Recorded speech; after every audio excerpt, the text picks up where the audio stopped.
Good morning, good morning, good morning. My bad, y'all. I was over here trying to get ready, but I forgot I had left my sauna suit out there in the car. Had to run out there to go get that real quick. So that left me running around a little bit. How y'all doing this morning? Go ahead, double tap on my screen as you are coming into the room. We back in the sauna suit, y'all. But I'm gonna tell you what, I was smart enough not to wear this thing out that door today. Yeah, we gonna wear this sauna suit right on up in here, cause honey, that sun and this plastic do not go together. Okay, what's going? It don't go together, friend. It was not doing. I won't do that again. I made the mistake of being out there messing around with this doggone sauna suit. Yeah, we ain't doing that again. Good morning, grand rising, rich rising, happy new day to each and every one of you guys on this beautiful, beautiful day today, man. Double tap on my screen. Y'all know we have been having a time. And when I say we've been having a time, I mean we really been having us a beautiful time learning about operating with that Christ conscious. Listen, this has been a journey, a beautiful, beautiful journey. And I'm telling y'all, it's been a pleasure being able to get right here every single day and have these type of conversations with you guys, man. It's been a blessing. It really and truly has been. I've been over here smiling and skinning and grinning, as you can tell. I absolutely love it, love it, love it, love it. So good morning to each and every one of you guys. Grand rising, rich rising, happy new day to each and every one of you guys. I want y'all to do me a favor as y'all come into the room. Go ahead and let's reach our goals real quick so that we can take all the way off. Good morning to y'all. How y'all doing? Y'all look foggy. There you go. It was bothering me. It was really, y'all was looking foggy, and it was bothering me. It was bothering me because I'm like, why are y'all looking foggy over there? So hey, yeah, we had to get you right. Says don't me. Yeah, listen. I had to get it right over there. It was looking a little foggy over there. Thank you so much, Miss Driver. I appreciate you. Let's get to it. Okay, Crystal, let me catch it real quick.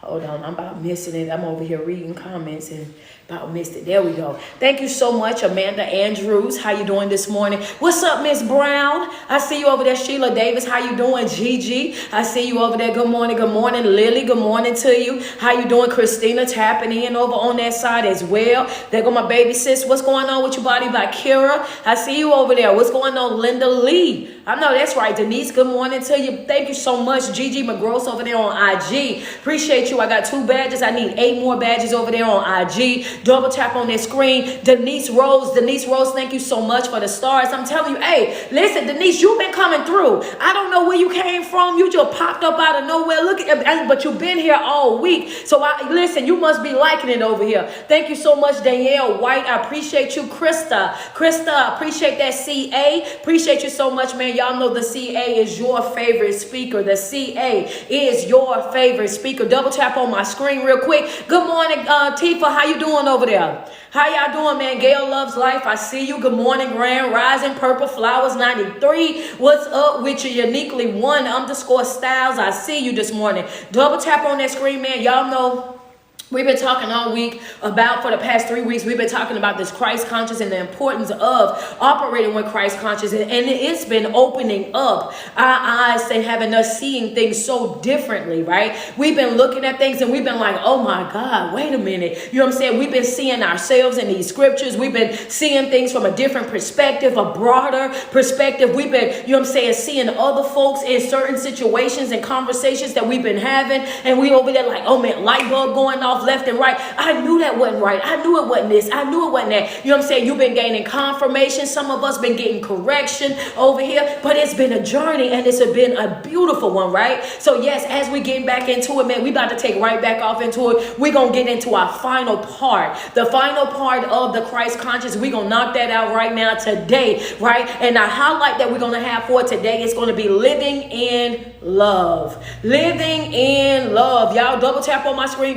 Operating with Christ conscious, you have to first do what? Know who Christ is. You have to study Christ. You can't be something or operate in the mindset of something that you don't even know what it is. How you going to operate like Christ and don't even know Christ? Haven't taken the time to actually study Christ. You know what I'm saying? How you going to operate in that if that's not something that you know what it is? So you have to first what? Study him to be able to know him. Another thing that we talked about all throughout this 3-week series is what, right? That operating with the mindset of Christ is operating with love, right? It's operating with love, because when we studied that the first week, I told you what God is.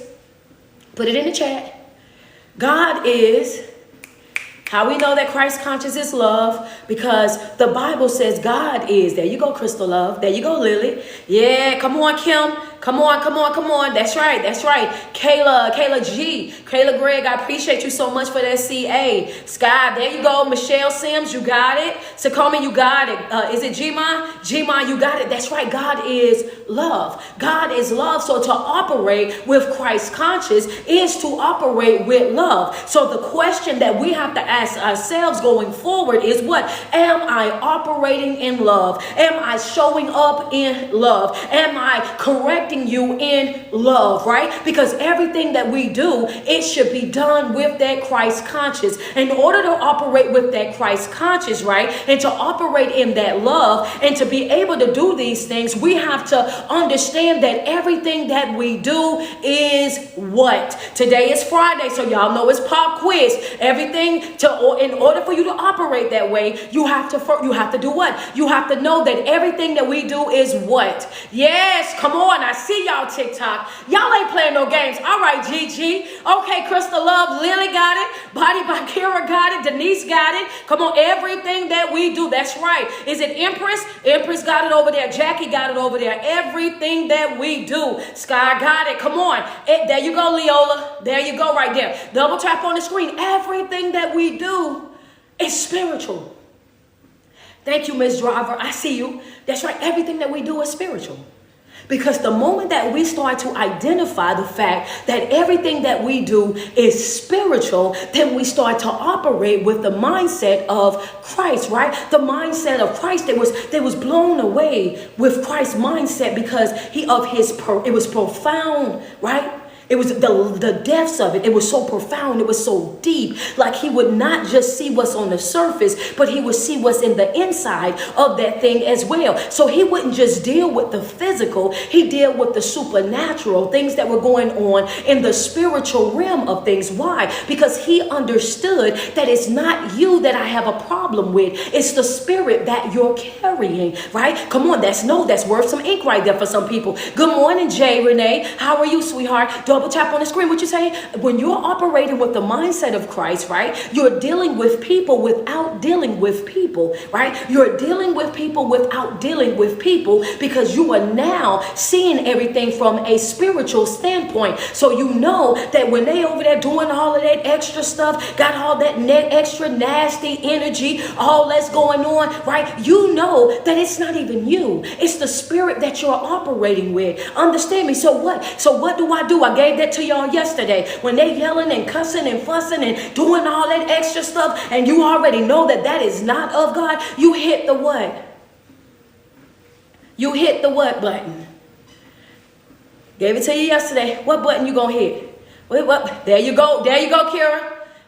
There you go. You hit that big red spiritual rebuke button and go right up. Yeah, not today, devil. Bing, not today, devil. Bing, not today, devil. Bing, not today, devil. No, you won't ruin my day. You won't ruin my good mood. You won't ruin or damage my peace. You won't pull me out of alignment. You won't discourage me. You won't make me feel like I'm worthless. You won't interrupt my flow. We're not even playing like that, right? We are not even playing like that. Anything that goes against my peace, anything that is a barrier that's stopping me from getting to my next level, anything that's coming into my life and it's causing me any type of heartache or pain, bing, and I'm up out of there. I'm hitting that rebuke button so fast and getting right on up out your face, up out your way. This is what we're doing when you're operating with that Christ conscious. Operating with that Christ conscious also, right, encourages us to operate with faith, high level faith, right? Operating with Christ conscious encourages us to operate with high level faith. High level faith. Faith so much that we understand that whenever we step, God does what? When you're stepping out in faith, when you step, God does what? That's right, Anne Marie. There you go, Bounty by Kara. Come on, Crystal Love. I see y'all. Put it in there. You step, God what? Nikki with the word. I see you. Lily, I see you. Franchetti. Come on, Michelle Sims. I got y'all over there. Y'all ain't playing no games. Y'all are playing absolutely no games. There you go. There you go, Leola. You got it. That's right. You step. That's right, Kim. There you go. You step, God pours. You step, God pours. Every time that you step out in faith, trusting and believing God to do exceedingly and abundantly more than you could ask or think, trusting God to be the person that he said that he was to you, the Father, the good shepherd that he said he was for you. Every time you step out, he's pouring. And whenever you're stepping out, another thing is happening as well. You're becoming closer, right? You're getting closer with him. You step, he pour. You go closer. You step, he pour. You get closer, right? Because the more that you step out in faith, it means that the more that you are trusting, right? Because the more that you step, God pours, right? And you are getting closer, right? The more that you step, God pours, and you're getting closer. Because, wait a minute, you have to make that make sense. When we say that he pours, we are saying that he delivers on his word. When we say that God pours, when you step, then God pours, we're saying that he delivers on his word. And every time that he delivers on his word,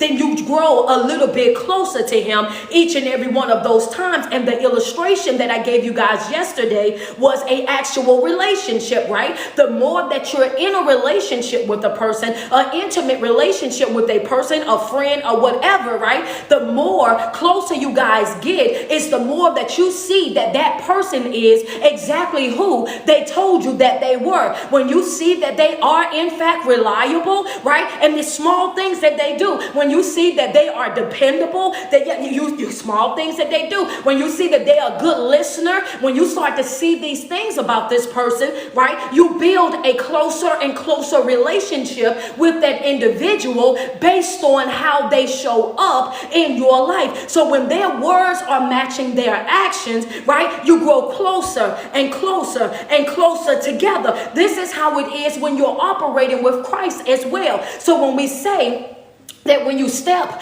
God pours, we're saying that he delivers on his word. And when he delivers on his word, it does what? It brings you guys closer. And what did I say, right? It brings you closer. And the reason why you're getting closer to him, which means you're doing what? You're trusting him. And what is attached to your trust?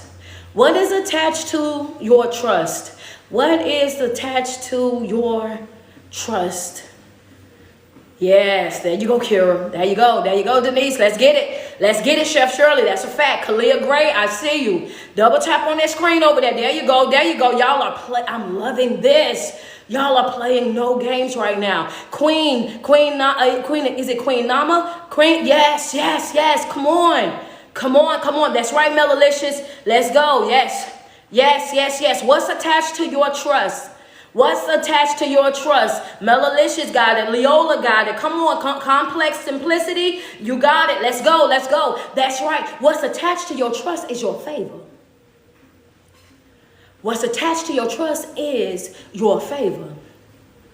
The more that you are building a relationship with Christ, right? The more that you're building a relationship with Christ and you're growing more in him throughout that relationship, the more you trust a person, the more favor that person have with you. Am I right or am I wrong, right? When you develop a real close relationship with an individual, when you start dealing with a person on that level, they have more access to you. Am I right? They have more access to you and they have more access to the things that actually belong to you as well. You don't let a stranger drive your brand new car or your old car at that. You don't just give up your car to somebody that you don't know. You don't let a stranger come just lay up in your house. Understand me? You have to some type of way know that individual. You have to build some type of level of trust for that individual, some level of respect for that individual, right? Unless you're running a boarding home where you're leasing rooms at your house, but we ain't talking about that. What I'm saying is you don't let people that you don't know and you don't trust, you don't let them have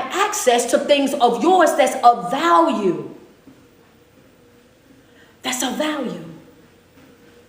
That's the same way it is with Christ. It's like whenever you step, he pours. Every time that you step out, you're trusting him, right? You're trusting him and building that relationship with him. God's thing is, I want to know, can I trust you with you? Can I trust you to do the right thing with you? Because if I can trust you to do the right thing by you, right? Have that stand-up integrity when it comes down to you. If I can trust you with you, then I can trust you with me. But I can't give you me until I can see that I can trust you with you. And most women, I know y'all like, I know that's right. I know y'all in my chat and y'all like, I know that's right, because that's exactly how y'all feel, right? Majority of the time, if you're talking to a female, and I'm saying females because I talk to a lot of them, more females, they're going to say, well, you know what? I just don't trust them like that. I don't trust them like that. I don't trust them no further than I can see them. So I can't be all in because of my level of trust. A woman is never going to be submissive if she don't trust you. If you have not shown her that she's able to trust you, that there's a safe space there, there's always going to be a barrier.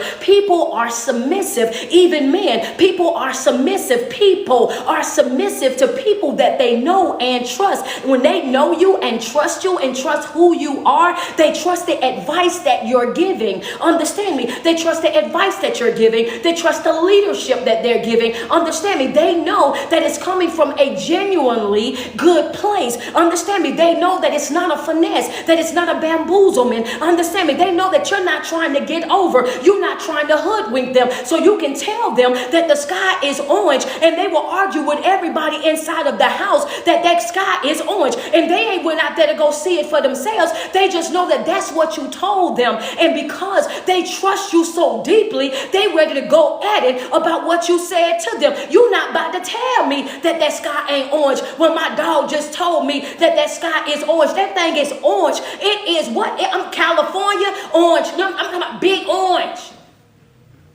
I meant Florida orange. You know how orange Florida. Never mind me. But y'all know what I meant. Big orange. It's orange. If that's what they said to you, then you're going to go with whatever it is that they said to you in that moment. So this is why you have to understand that it's so important as us for believers. When you are a believer, you have to make sure that when you show up, you're showing up as a trustworthy person, that you're showing up as a person, understand me, that people can rely on, that they can depend on. And it's not about them trying to get over on you. It's not about them trying to finesse you. It's not about them trying to do any of those things, because you can't finesse a person that's operating with Christ conscious. Sweetheart, you can't finesse us. Understand me? Because you're not even dealing with us. You're dealing with the Christ that's in us. You can't finesse me. You can't get over on me. You can't run nothing on me. Understand me? Because everything that I gave because that was the Christ-like thing to do. I gave it to you with no return. Understand me? I did not care about getting it back. That wasn't even a thing. I gave it to you because I operate with a mindset that teaches me that it's better to be a server than a ruler. Understand me? So when you're operating with that mindset, the mindset of Christ, everything about your life, it starts to shift. It starts to change. Everything about your life, you start to see it from a brand new perspective. A brand new perspective. It's not the same for you anymore. Christ conscious, again, it changes. Give me two of them. I want y'all to give me two of them. It changes what? Operating with Christ conscious on a regular basis changes the way that you... I told y'all this, I want to say Monday. This was Monday's no, not Monday, but Tuesday's teaching. It changes. Operating with Christ conscious changes. Yep, there you go, Crystal Love. That is one. That's right. See things. That's right. Oh, y'all, you know what? Hey. Okay, y'all let them catch up over here. Hold on a second. They think they screen might be running slow or something. I don't know. There you go, Melalicious. Cause y'all be ready. Y'all be TTG over there on TikTok. Man, double tap on my screen, man. Double tap on my screen. Y'all screen be moving fast, I think. That's right, Kim.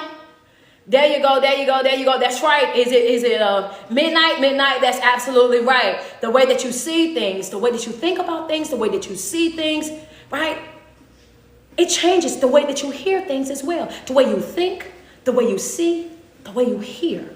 Operating with Christ conscious changes the way that you think, the way that you see, the way that you hear, but it also will change the way that you speak as well, right? It'll change the way that you speak. You will go from a person that would normally cuss somebody all the way out to a person that just says, we'll have it.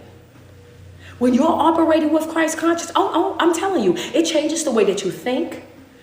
It shuts down those negative internal dialogues, right? That negative thoughts of, I can't make it, I'm not good enough, I'm not worthy, all of those things. It shuts out all of that. It shuts out all of the negative things that people in your life, you know what I'm saying, have tried to dump on you, from your family members to your teachers, to the people in the church, the people in the community have spoken over your life. It shuts out all of that, right? Not only does it do that, it changes the way that you see things. You're no longer seeing yourself as a victim anymore. You're not seeing yourself as vulnerable anymore. You're not seeing yourself as weak anymore. You're not seeing yourself as not good enough anymore. And the person that used to feel like you was always being comparing yourself to other folk and worrying about how other folk were going to see you and how they was going to feel about you and what they was going to think when you walk in the room. Now you walk in and you got your head up and you got your chest out, and the energy, the aura all around you is nothing but beautiful, and it's glowing up off of you, and you ain't even said a word, but it's because of the Christ that's living inside of you. Right? So it gives you that confidence. Yeah.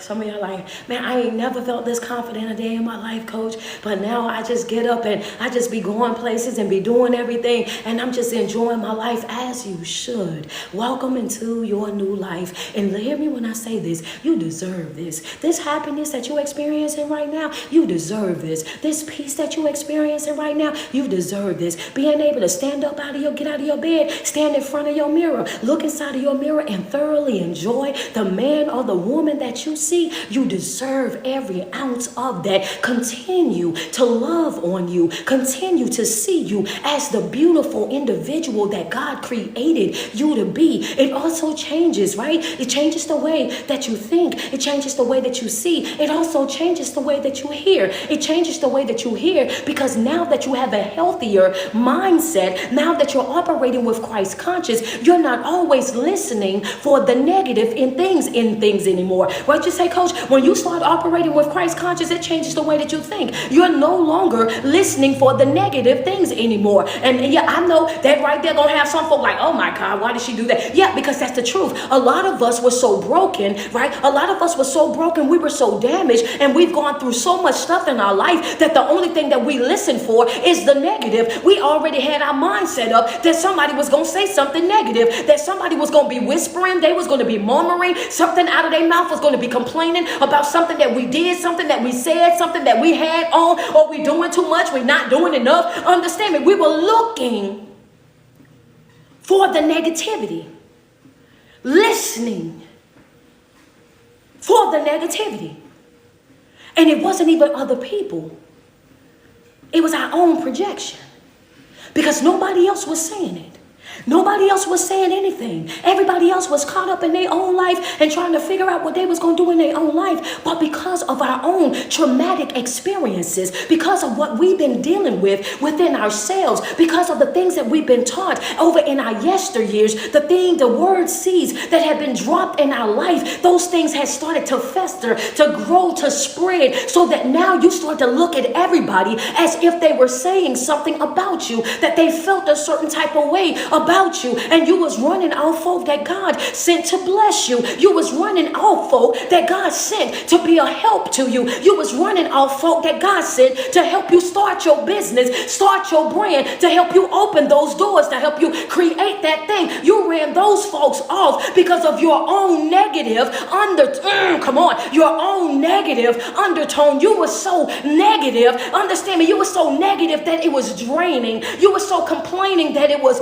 draining. You always had such a nasty energy, so much that it was draining. You always walking around iffy. Sometimes you're in, sometimes you're out. Sometimes you're hot, sometimes you're cold. Sometimes you're smiling, sometimes you're this and that. And people got tired of checking your temperature. I don't know about y'all, but honey, I can't stand to be around an individual that I got to always check your temperature. I don't know if you're hot or cold. I don't know if you're happy or sad. I don't know if you're on board or not on board. I don't know if it's good to you or not good to to you because your face stay balled up, you stay whining and crying, stay looking off in the face, all kind of stuff. Like, is you okay or not?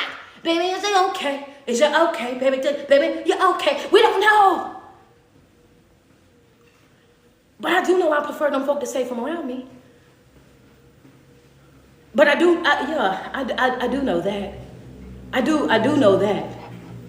You ever went out to eat with somebody, you go out to eat with them, everybody happy and they ain't. Everybody enjoying their time and they sitting there with their face all balled up, silent. Like, what's wrong with you? Why every time we all get together, now all of a sudden you silent, but you got so much to say any other time? Attention seeking. Want somebody to ask you if you okay? Want somebody to ask you what's wrong? Want somebody to give you their attention? This is what I'm talking about.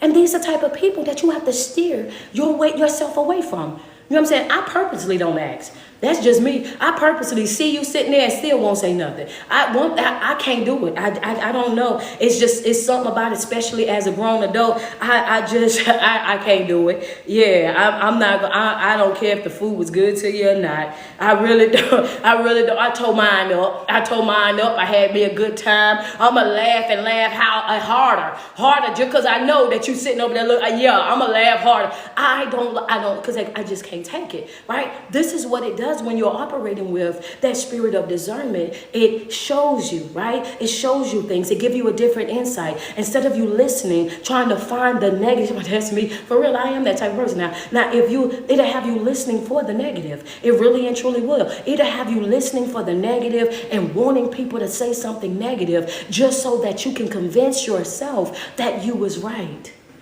You hear me? Did you hear that? When you're operating with that spirit of a victim, or that spirit of not being good enough, not being worthy enough, right? She said, sad but true. Think about it.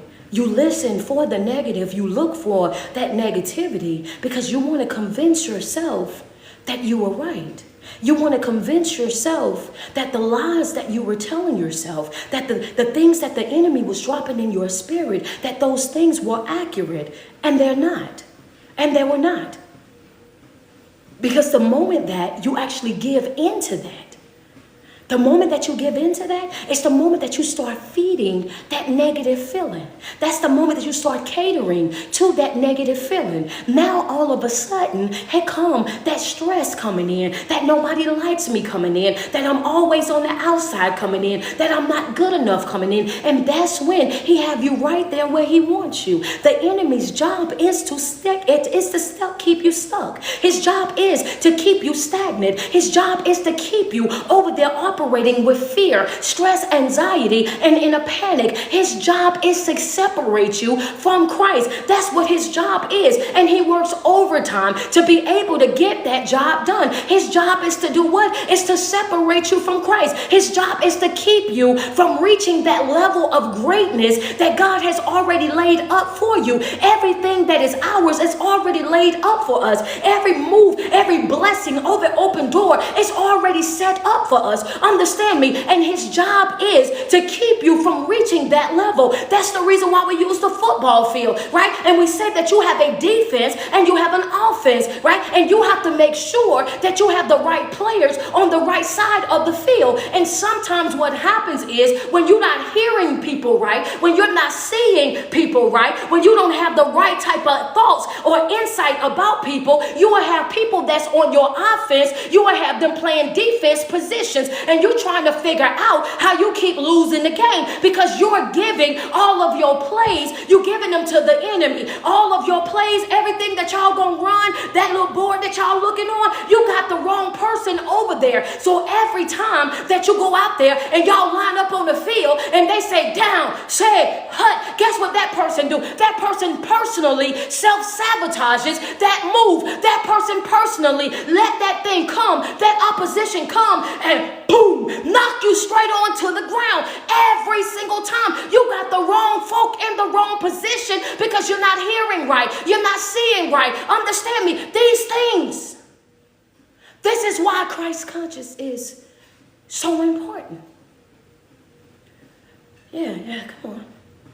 But you say, Coach, oh no, that's why it's so important. So whoever it is right now, if you sitting over there and you in your mind, you're like, yo, she talking about my life right now. I feel like she's peeping inside of my window. I feel like she's running up and down my hallways. She is in my living room and got her feet crossed up on my coffee table. Because how in the world did she know that I've been going through that? I don't know what side they on, Coach. I don't know if they for me or not for me. Understand me. They were out their mouth. They say they love me so much. They want the relationship. They want the friendship. They want the familyship even, and all of these things, but then their action just ain't matching it. Do you hear me? Their action just not matching it. How you love somebody, but then go outside your way to hurt the somebody that you say that you love? How is it that you say that you want the relationship and all of these things, and you going through all of this for a relationship, but then you won't put in no type of real effort for the relationship? I'm the only one that's over here. It's like pulling teeth to get you to talk, to express yourself. Understand me? You still over there talking about stuff from 15, 16 years ago. You didn't even know me back then. Why am I still paying for what somebody did 15, 16 years ago? Why is that even the topic of the conversation? Why every dinner, every breakfast, every brunch we go to, it's still the same thing over? I don't want to hear no more about your funky ex. And I don't. Y'all gotta stop letting people talk to y'all about this stuff. Because what that got to do with me? I'm going to drink my water. Because that was messy. That was. I'm drinking my water.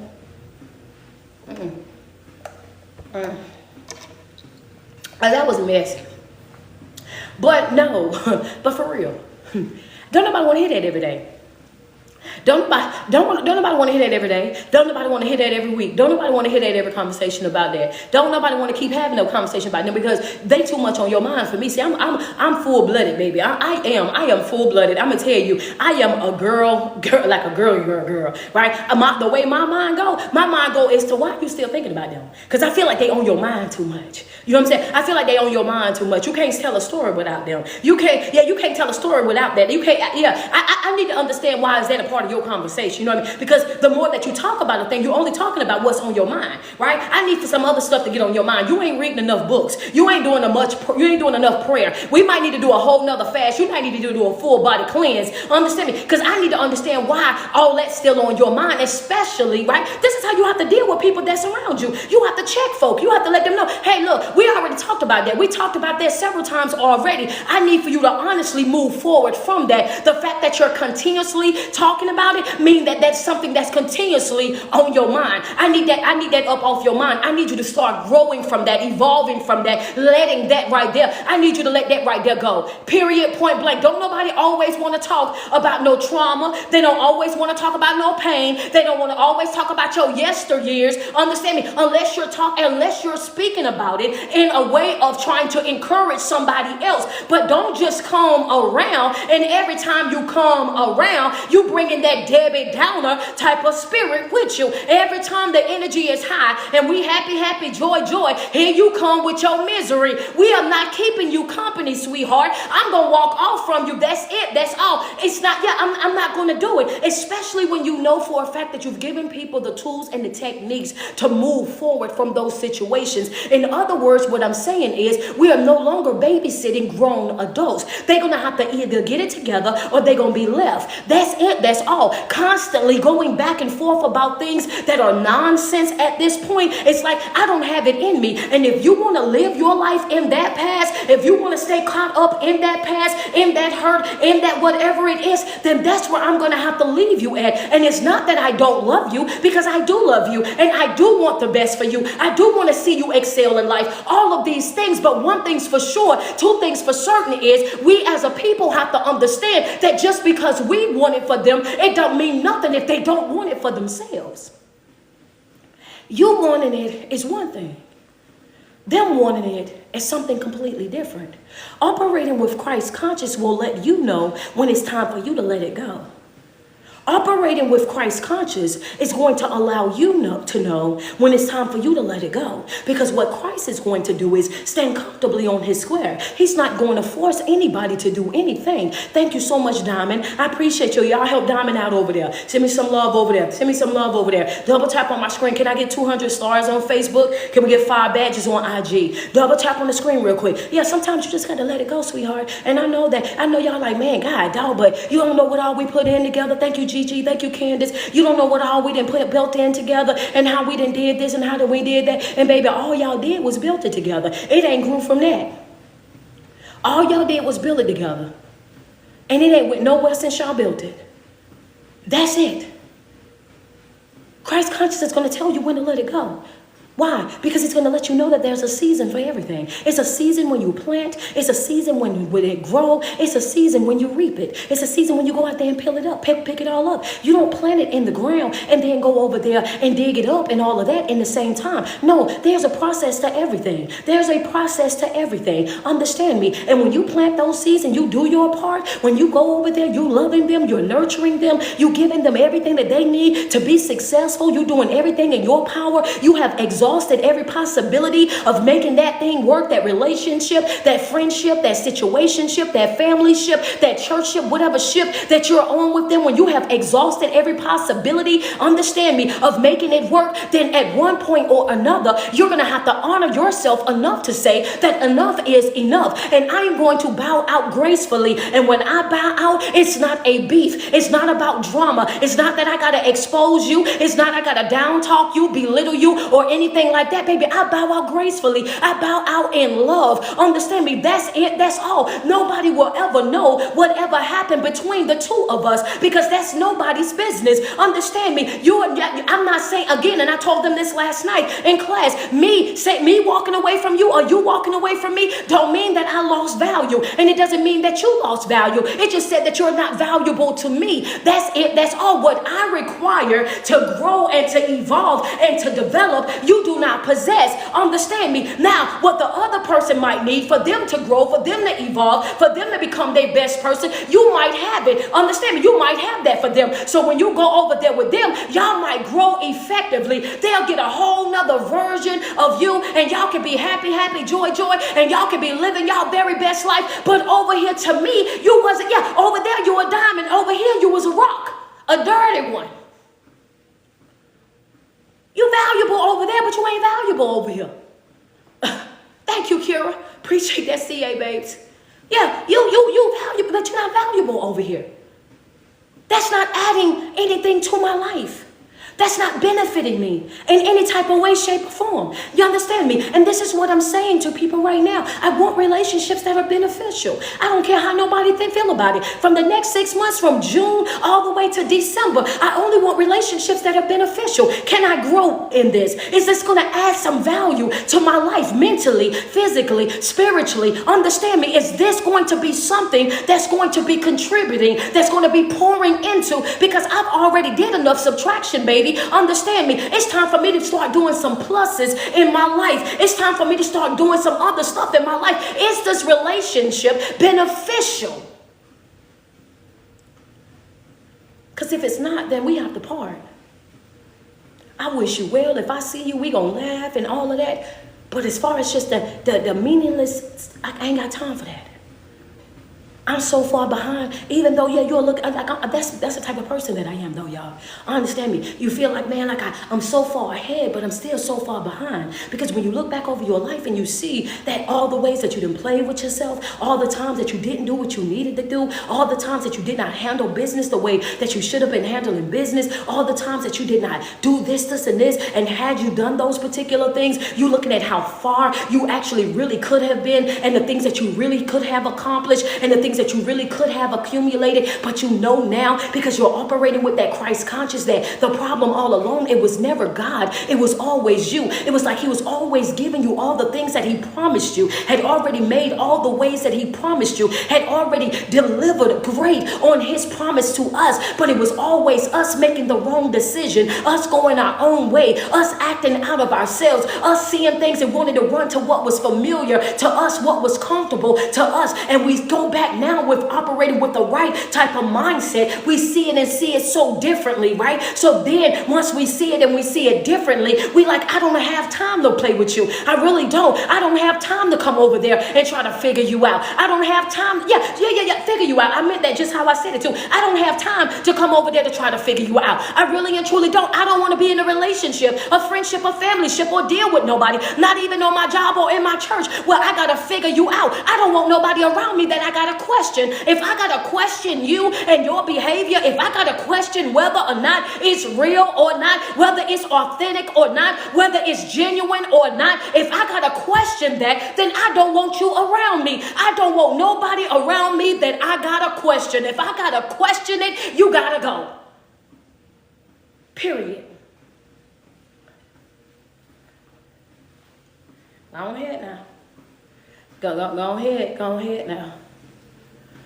Yeah, you gotta go. Understand me, you gotta go. I don't want to deal with unsure energy. Thank you so much, Candace Bash. If I gotta question it, you gotta go. I don't want to deal with no unsure energy. I don't want nobody around me that's unsure about me. I don't want nobody around me feeling no certain type of way about me. I don't want nobody around me, understand me, that's always looking at me. One minute you looking at me and it's love, and the next minute you looking at me is envy. And I don't want to deal with that type of spirit. Understand me. That we just not about to do that. We are not about to do that. And you have some folks in your life, that's exactly what you're going to be dealing with. And you have, when God exposes you, right, to the true nature of people, the true nature of things and situations, you have to do what? You have to govern yourself accordingly. When you're operating with Christ conscious, is giving you insight, not just on sight. Operating with Christ conscious, it gives you insight and on sight. Put it inside your note. That's worth some ink right there. Operating with Christ conscious, it not only gives you on sight, it gives you insight. It gives you the ability to see the nature of the person. It exposes you to the spirit that those individuals are actually carrying. So now you have the upper hand on the situation, right? You're not battling against flesh and blood. You're not looking at that person or judging that person. You're looking, identifying the spirit that they are carrying, and now you owe it to yourself to govern yourself accordingly,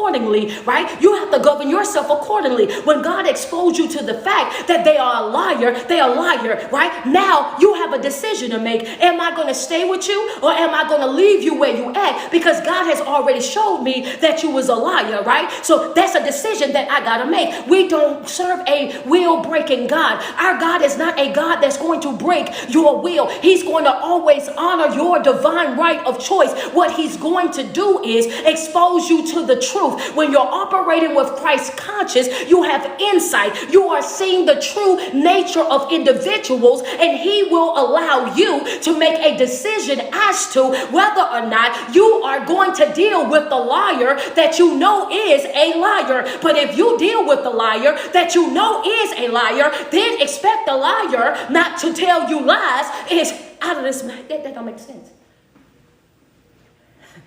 God be acting like how I be acting, Jasmine. I be wait. Oh, I showed you that that's where they was. And then you decided to stay with them anyway. And now that you lied to, you feel hurt and betrayed. But I showed you that they was a liar. So how did you expect that liar not to lie? That don't even make sense, right? You see what I'm saying now? Oh, yeah, I know. Somebody told is balled up like this right here. Like, oh my gosh, why did she? Yeah. I want you to understand though. So when God exposes you to certain things about people, because operating with Christ conscious will give you onsight and insight, and God is never going to do what? He's never going to have you out here ignorant. God operates in wisdom, prides himself on wisdom, and then he tells us, when you seeking wisdom, I'm going to give it to you in a generous amount. Understand me, I'm going to give you an overflow of wisdom. That's how much he wants us to always be knowledgeable. Understand me, one thing about our God is he don't want you ignorant. He don't want you not knowledgeable. He don't want you unaware. He don't want you to get caught off guard. If you're getting caught off guard and it's in a bad way, that right there, that ain't God. Understand me, because we serve a God that's going to always make sure that you know exactly what's coming at you before it actually comes at you, whether you're paying attention or not, It's always going to be you. That's going to be left up to you. Because some of us, we were dreaming and we are dreaming. And because we don't dissect our dreams, we don't trust our dreams, we dilute our dreams and say, oh yeah, well, I probably was just thinking about something when I went to bed. And then all of a sudden, that thing that you dreamed, it just happened to you. Now you over there trying to figure, well, I didn't know that. I showed you that. Yeah. All of a sudden, you sitting at your office in your little cubicle. Ain't it cubicle? I hope it's cubicle. Yeah. You sitting over there in that little box, over there tapping on your computer, and you ain't thinking about nothing, but all of a sudden, that thought come to your mind, and it's just sitting on your mind, and it's just bothering you for a second, but you don't respect the thought, right? You don't think about the thought. You're like, oh man, I don't know, I was thinking about such and such, but you know how that is, man. My mind just went to wandering. Why your mind ain't take you into prayer? When that thought hit your mind, you ain't never think to pray? You ain't never, when that thought hit your mind, you ain't think to pray, because nothing happens by happenstance or coincidence. It never hit your mind to say, let me pray about that real quick. God, I don't know what it is that's about to happen or what's going on right now, but I do know this. You are a God that is a vindicator. You are a God that is a provider. You are a God that is a protector, and protect me from the things that's seen and unseen. God, I don't know what's going to take place, but I do know that ain't nothing that I'm going to deal with that's ever going to be bigger, that's going to be stronger, or that's going to be something that you cannot protect me from. So I surrender everything that I got. I surrender it all to you right now. Protect me, cover me, shield me. That's under a minute. That's under a minute. That prayer was under a minute. Your thought on that thought was longer than that. You mean to tell me when you having them negative thoughts, you can't take some time under a minute to cover yourself in prayer, to ask God to come in and do what he needs to do in your life? Understand me. This is what it's like. We overlook things all the time. We overlook things all the time. We dilute things all the time. We act like we don't see things all the time. This is what we do on a regular basis. Understand me. This is what we do on a regular basis. We have to become people that are attentive in our own lives. If you don't do nothing else, right, going from this series, you should be walking away from this series with a brand new mindset, a brand new outlook, a brand new hearing aid. Understand me, a brand new, taste in your mouth for how you speak to people, how you treat people, and also how you allow people to speak to you and treat you. All of that, through this 3-week teaching has been so deep and so profound and so rich with information. If you did not gain something out of this that's pertaining to your life, if you did not take nothing away from this 3 week of training right here, baby, that's all on you. You're going to have to go figure that one out, because I'm telling you, I've been the teacher and been going back and rewatching and going back over the notes and hopping around the house. Good God Almighty, ain't no way in the world catching myself, inspiring myself, motivating myself, and correcting myself. There's a lot of things that I saw even in this teaching for the 3 weeks that I said to myself, oh, I gotta fix that. I gotta figure that out. I gotta do better in that area. Come on.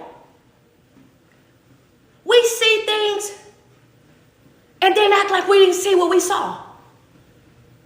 When God is showing us things, when he's exposing us to things, the true natures of folk, just like the liar.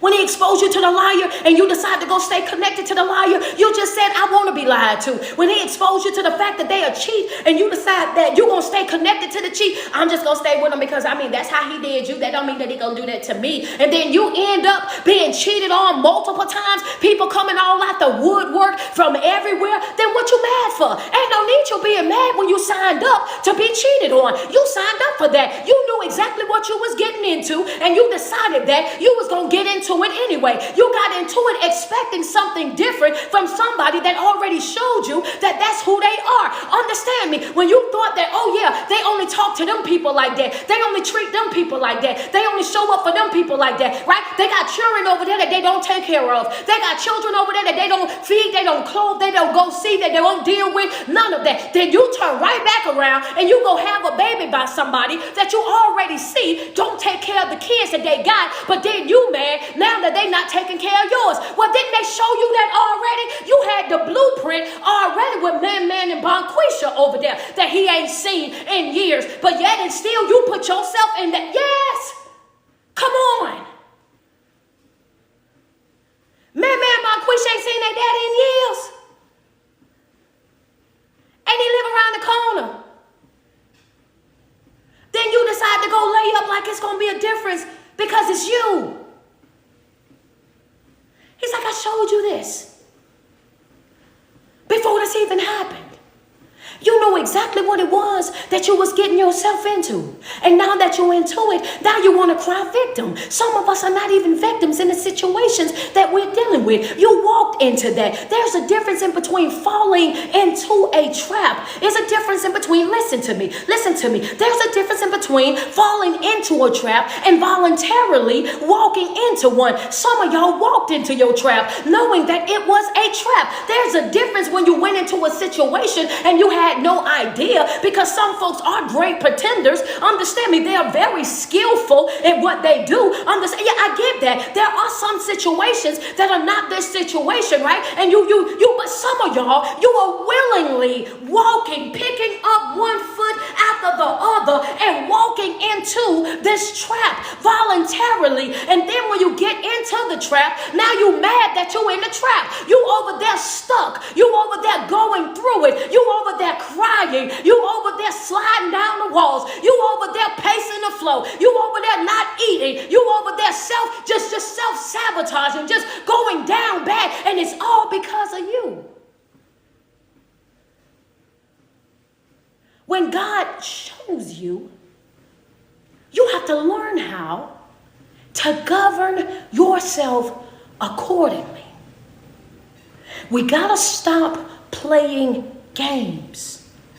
And a lot of us are playing a losing game. And I'm just going to say it. We got to stop playing games. And it's a lot of folk right now, baby, you playing a losing game. The game is already set up to be what it is. Understand me. There's nothing that you can say that you can do that's going to be able to change the game. That has to be something that they're willing to do. And you can love them and give to them all you want to. That's not going to change the person that they are at their core self. You can buy them all you want to buy them. You can expose them to a whole nother lifestyle. But what's in them is going to be in them. Understand me, period, point blank. They won't change until they are ready to change. You can bend over backwards. You can show them the woman that they've never had. You can be the man that she never had. And you can try to soft girl era her all you want. And she will look at you, sir. Understand me, hear me. When it's the wrong person, it's the wrong person. And there's nothing that you can do to be good enough for the wrong person. If that ain't your person, that ain't your person. And you can't force yourself into something that you just simply do not fit in to. And that's just a fact, right? You could go over there and try to soft era her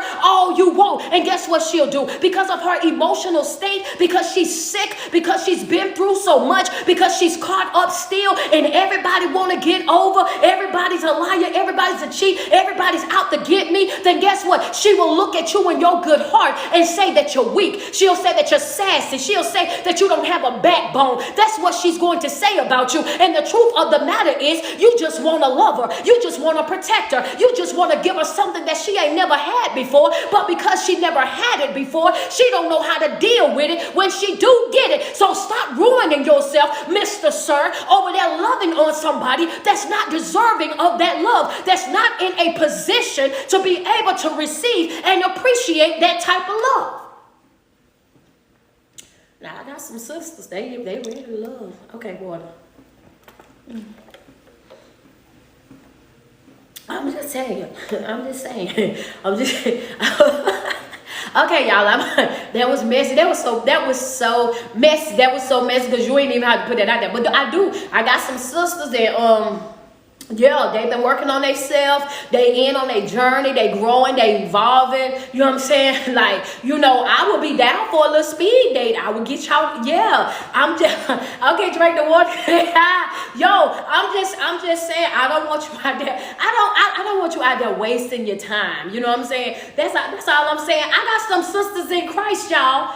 Don't be minding me because I want my sisters in Christ to have a soft girl life. Yeah, I do. I want my sisters to have soft girl lives, baby. I want them to know what it's like to have their feet up. I want them to know what it's like, you know what I mean, to be able to travel the world. That's, yeah, okay. I'm just saying, I know a few. That's how I'm just saying, I know a few. I'm not, that's it. Yeah, I'm just saying. So, soft launch. A little soft launch for my sisters real quick. Just put it out there, a little soft launch. I'm just saying.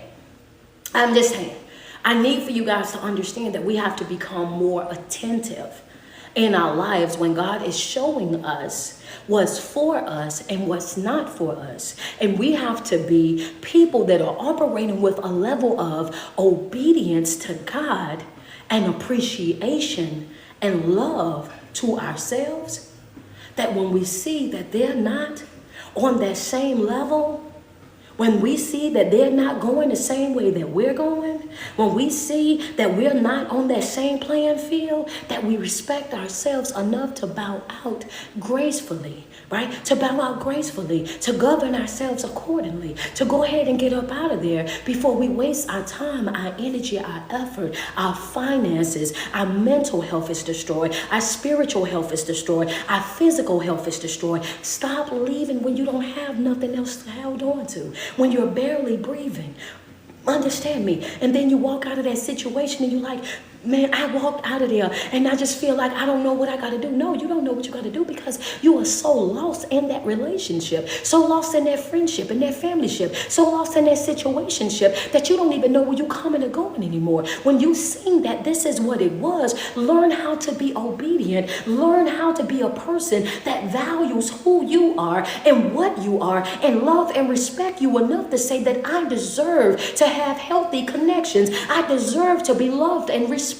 I deserve to be valued. I deserve to be heard. I deserve to be seen, because there's some folk that be in these situations that don't even feel seen. How you in a relationship and you're not even seen in that relationship, can actually come in the house, walk right by you like you're not even there, can be in the house with you all day long and probably only say 2 or 3 words to you the whole time that they there, can lay up next to you, no type of affection towards you. Understand me, will go all day, don't have to talk, don't have to interact, no nothing. Yes, you single.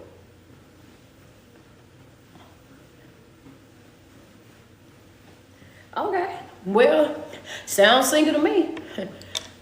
Sound pretty single to me. Yeah, you have to be careful, because some folk will hold on to you again, like I told them in class last night, out of convenience. Yeah, you got a roommate, exactly. That's what I was about to get to. They'll hold on to you out of convenience. It's convenient for us to stick together. As long as we in here together, then we splitting the bills. As long as we in here together, then you got this and I got that, and we putting it together and we working it together. No, we can be friends and do that.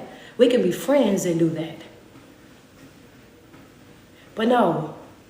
You have some people that will go outside of their way to try to tie you down and to try to keep you from being able to be with people that genuinely love you, that will genuinely be in that happy, healthy type of relationship with you. They don't want to see you happy. They don't want you, but they don't want nobody else to have you. They won't act right, won't treat you right, no, none of that. But they want to be all in the middle of somebody else's, or somebody else trying to love you and trying to treat you right. They'll do all of that. Like, wait a minute, how is you so upset about me moving on and living my best life and doing what it is that I want to do, when you went outside of your way to let me know that I was absolutely nothing to you with word and action? Understand me. How is it that it bothers you if I move on when you've already gone outside your way to let me know that I don't add nothing to your life, that you're better off without me, that you're so much better than me, that you're so more qualified than me, then you got it way more together than me? If you got it all the way together and you way more qualified and you got this and this and all your ducks is in a row and you can make it without, why are you worried about little old me then? Why are you bothering little old me? Let me go in peace. Let me go do what I'm going to do and you go do what you're going to do. Understand? Why? Because folks can have all the education that they can hold. They can have all the credentials, all the accolades, all the plaques on the wall.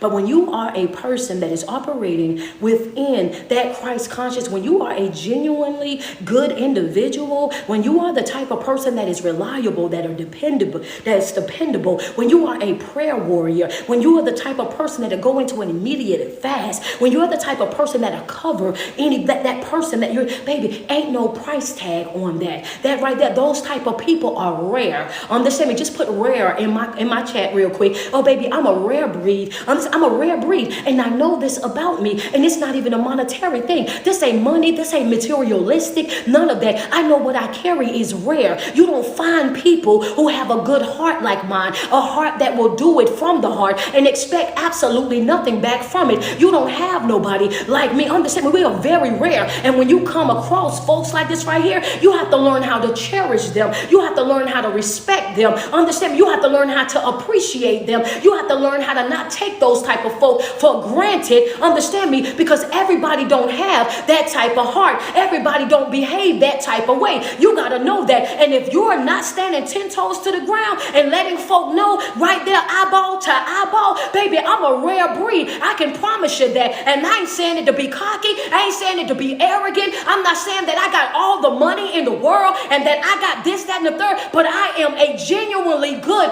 person. And when a person walk out of your life that is a genuinely good person, oh, your chest gon' cave. Most definitely, baby. Your chest gon' feel like it just hit your back. Do you hear me? Because you will spend the rest of your life trying to find me in other folk. You will be dating and dating and dating and dating and dating, and they can be beautiful folk, but they won't be me. And you will be over there mad as all get out, developing fake pages, stalking me from your best friend pages, reaching out to my mama, trying to do this, trying to do it, trying to rekindle, trying to hate it, all of that. Oh, yeah. You won't go outside of your way because some folk won't realize how good you were to them until you're no longer good to them. They won't know what it was that you brought to their life until you stop bringing it. They won't know how you've been making the sacrifices for them until you're no longer making the sacrifices, until they go out there and realize that replacing you ain't as easy as they thought that it would be.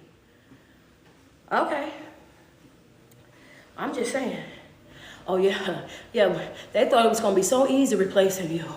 Yeah. You over there, you in prayer, you in worship. There you over there studying your word. You done signed up for different groups and you just working yourself. You glowing different than got in the gym, losing the weight, getting your body back to where it was before. The smile on your face is not a forced smile. It's not a fake smile. You are genuinely happy in your life and it's exuding. It's coming all out your pores. It's coming all out your pores. And they know that this is not a finesse. This is not a fake. This is not a facade. That person is growing. They're evolving in life. And here it is, just you. And they over there that went through 5 or 6 different folks. And it's just you. You ain't met nobody, ain't tried to talk to nobody. You've been turning folk down left and right. Why? Because the more person that you're working on is yourself. You don't need a distraction. You don't need nobody to come help you heal. You don't need nobody smiling and grinning up in your face. You don't need that. And why don't you need that, coach? Why you saying it like that? Because you know you ain't did nothing. See, because you know you ain't did nothing. The only time that people need them to come to be attached to other folk, to help them heal, to help them grow, to help them get back in position is when they're trying to escape the noise that's inside of their head, right? The noise that's in their head when they know that they did you wrong. You can walk away and you can walk away in peace. Why? Because when you're real, when you're solid, you let chips fall, you let bridges burn, and you don't care about what nobody say. You don't care about what nobody think. You don't care how nobody piece it all together. That ain't got nothing to do with you. You over there living your best life. You let whoever think whatever, feel whatever, as long as they keep it at your face. But when you know that you done messed up, now you have to have somebody to attach to so they can keep you busy, they can keep you occupied, so that they can distract you from the hurt and from the pain that you feel. See, it's different. This is why it's important for you to live right. This is why it's important for you to do the right thing. This is the reason why that's so important for you to stay focused in your life. So when you walk away and you're good with your decision. You trust your decision, right? Because you done prayed first, God first. You done went to God first. You done fasted already about it. You done put it on the floor already. So whatever decision that you made from that moment, you are already prepared to stand 10 toes to the ground about it already. Understand me. This is what it's like. Living in love. Living in love is loving yourself first. Living in love is actually loving yourself first. That's a note right there. That's worth ink. I want you to put that in ink. Living in love. That's your highlight. But right up under there, living in love is loving yourself first. How are you going to love somebody else when you don't love you? Loving you, self-love. You have to first know what love is to be able to give that love to someone else. Living and loving yourself first. You have to know how to prioritize you, how to respect you, how to honor you. Understand me. Don't nobody should have to put you up on a pedestal. You should already have yourself up on a pedestal. Understand me. I don't want nobody put me on no pedestal. I'm on my own pedestal. I built this pedestal. I know exactly where to go on it, how to walk around it without coming up off of it. When you let other folk put you up on a pedestal that they built for you, guess what? They'll knock you off of it. That's exactly what they'll do. I built this thing brick by brick with every experience that I went through, with every tear that I cried, with every hardship that I had to face, with every dark hour that I spent pacing the floor, for every single time that I slid down a wall, for every time that I cried out to God for help. Understand me. This right here, oh baby, this was strategically built. Understand me. Placed together the way that it needed to be to hold me, the way that I needed to be held. This is how you have to operate in your life. Living in love is learning how to love you first. Living in love is knowing how to love you first. All right? Living with the mind of Christ means expecting love. Living with the mind of Christ means experiencing love deeply and sharing that love abundantly.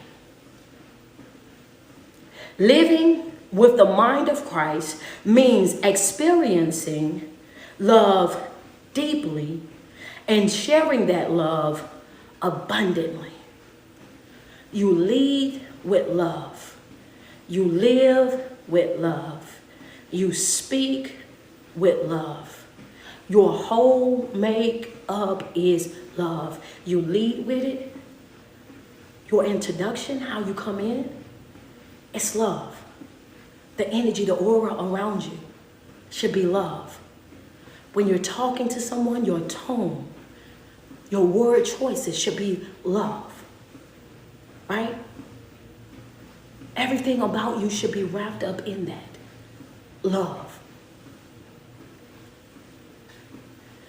And it says, and sharing that love abundantly. Love is the essence of Christ's teachings, urging us to love one another as he loves us. Love is, right, get your ink pens out. Get your ink pens out. Love is the essence of Christ's teachings, urging us to love one another as he loves us. Urging us to love one another as he loves us. Urging us to love one another as he loves us. That means that loving a person is something that we are forever going to be doing, right? You don't break just because you're no longer with a person or you're no longer connected to a person. And when I say this, I'm talking friends, family, whatever, situationships, relationships, whatever. Leaving a person does not mean that you don't love a person. Sometimes you have to also leave people that you love so that they can see what it is that they need to do to actually grow, to evolve, to fully develop, because they won't do that as long as you're there. Because as long as you're there, they expect for you to do it for them. They expect for you to always be the one that's making a way for them, doing this and doing that. Sometimes you have to leave folk, even though your heart is overflowing with love, but you love them so much that you want them to grow, you want them to heal, you want them to develop, you want them to see the potential that you see in them. You want them to see it, but the only way that they're going to be able to see it is if you leave. Understand me? Is if you distance yourself, if you part ways with that individual. So don't let people trick you into thinking that, oh yeah, well, if you love them, then you won't leave them. Baby, that's a lie. That's a lie. That is so incorrect. That is so incorrect. Not only am I going to leave you because I love you, I'm going to leave you because I love me. That's 2 times. Understand me? I will leave you because I love you, and I will also leave you because I love me. You better watch me, baby. Hello, that's worth some ink. Probably want to put that in red right there, baby. I will leave you because I love you, but I will also leave you because I love me. Hello, period, point blank. I need for you to know it. Leave them. There you go, Felicia. Show enough will. I will leave you because I love you, and I will also leave you because I love me. For sure. That's a fact right there. That's a big, I will do it. I will leave you because I love you enough to want more, to want better for you. And I can see that you will never do that as long as we're connected. Understand me? And I will also leave you when it's coming down to me. I will leave you for me as well. I want you to understand I'm not staying anywhere connected to anybody that is not, understand me, that is hurting me, that's damaging me, that's breaking me, that's destroying me at my core, that I'm not feeling seen, I'm not feeling heard, I'm not feeling valued, I'm not feeling appreciated. Understand me? I will not be staying in those environments, any environment where I have to dilute the person that I am, that I have to water down who I am and pretend to be okay majority of the days. That's not for me. That's not me loving me. That's not me respecting me. That's not me protecting me. That's not me standing up for me. And in order for me to live in love, I first have got to love me. And then the love that I have for me overflows onto everybody else. When we're speaking about Christ's teachings, right? It says the love is the essence of Christ's teaching, urging us to love one another as he loves us. Christ loved us enough to give us a divine right of choice, right? Christ loved us enough to give us a divine right of choice. Watch this, Lily. Christ loved us enough to give us all a divine right of choice. He loved you so much that he said, I'm going to love you whether you love me or not. Understand me, but I won't force me on you. I love you, right? And I'm going to love you whether you love me or not, right? But I won't force my love on you. So if you decide that you don't want to love me back, then I will continue on my journey and I will reach those that want me. I will teach those that want me. I will perform miracles with those who want my miracles. I will give healing to those who want my healing, but I will not force who I am and what I am and what I'm able to do on a soul. I'm not going to be a pick-me. I'm not going to beg and negotiate with folk. Understand me? I will leave you right there where you're happy at. And that's what folk don't want you to know. That's what they don't want to teach. That's what, and it has to be said so people can fully understand what love is, because we teach people how to love, but we don't teach them how to stop. Oh, okay. All right, then, drink the water because you're being, okay.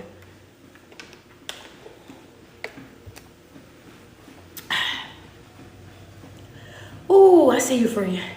Is it Queen Auntie _ MUA? I see you. Double tap on my screen. Can I get some love on that?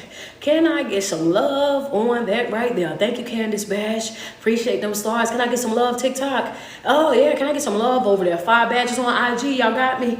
Y'all got me covered over there. That CA is your favorite speaker. Yeah, you might as well. I feel like I deserve love on that one. That's why I had to stop myself to ask. I just needed to know. Thank you, Lily. Thank you, Blossom. I had to stop myself to ask because I felt like it was really deserving.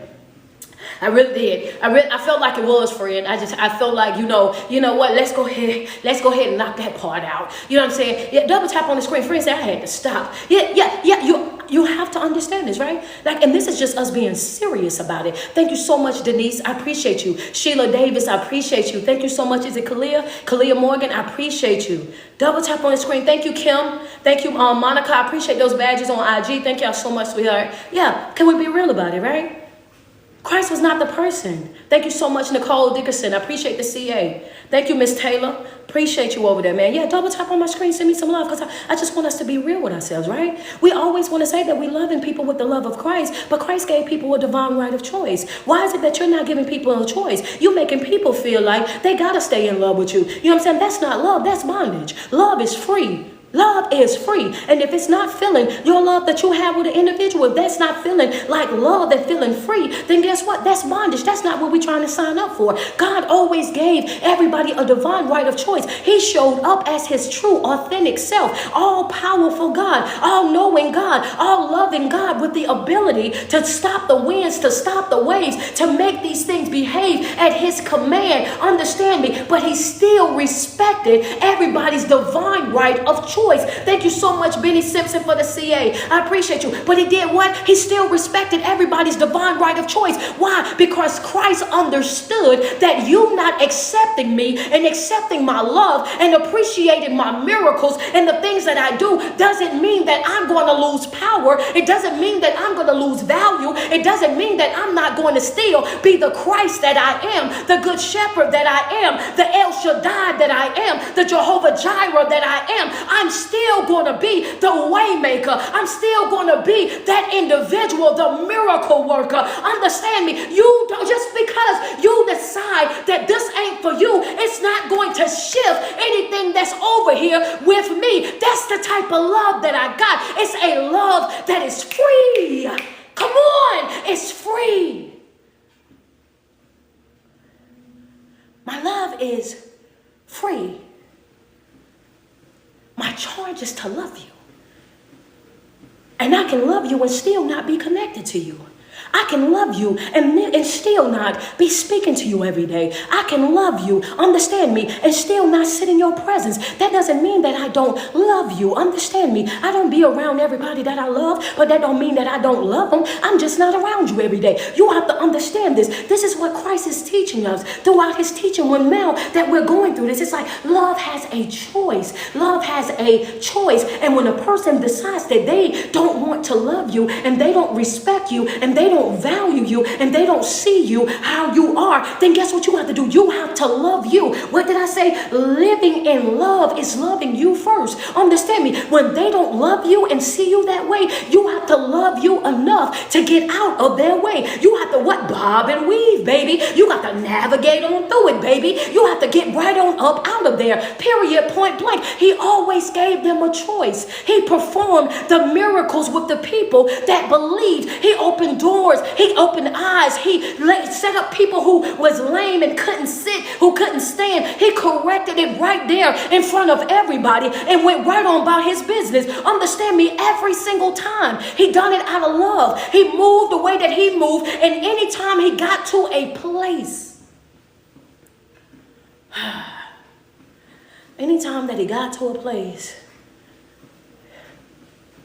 where he wasn't respected, where he wasn't accepted, anytime that he got to a place where people did not value who he was and did not see him as the Son of Man, every time he got to those people who looked at him and they felt a certain type of way, what did he do? He said, dust it up off of your feet. That's what you're supposed to do. Understand me. And the problem is we've gotten way too connected to this life. You have got to, and you hear me when I say this. Oh, this is going to be tight. This is going to be tight right here. Understand me. You have to hear me when I say this. Hear me with your soul, though. Not with your ears. I want you to hear me with your soul. When I speak this to you, I need for you to understand that we as a people, we have become way too connected to this world. And this is why I say this almost every video. I need for you to understand that yes, you lose power when you become a person that is what connected to this world, because this world will drain you of every good thing that's in you. That's why the Bible says, it says be in the world but not of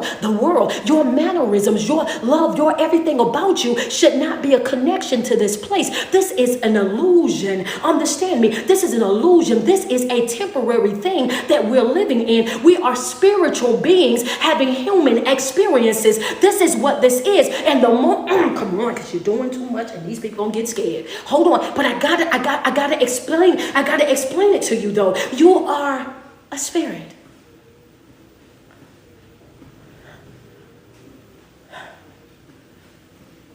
You are a spirit wrapped in flesh. You are a spiritual being having a human experience the same way that Christ did on this earth. This is what you're having. All of this is an illusion. None of this will go with you when you leave this place. It doesn't matter how many degrees, how many cars, how many houses, how many whatever big your bank account is. Those things will not go with you when you leave this space. You're caught up in the wrong thing. And the reason why we're caught up in the wrong thing is because we've developed all of these connections to this world. And then you start to wonder why you feel everything from everybody. While it's always this and it's always that, it's because you're taking on stuff that don't even belong to you. You are a spiritual being and you're having a human-like experience. That's why I tell you guys, everything that we do is spiritual. When Christ walked on earth, he did not behave as a man that behaved like this world. His response to this world was not a worldly or a carnal type of response. When he responded to this world, he always responded with the thoughts of Christ. He did not make moves. He did not do things without acknowledging the Father. Understand me. That's what the nickname of it is, Christ conscious. To operate with Christ conscious is to operate with the mindset of God. Jesus operated with the mindset of God. God put his mindset into his son, who was Christ, who walked on earth. Understand me, who was the example of who we were supposed to be. So they call it Christ conscious because this is a nickname after Jesus Christ. But Christ conscious is actually bigger than Jesus Christ. It's the mindset of God, and God is love. So we are to operate in love, live in love, because that's the godly thing to do.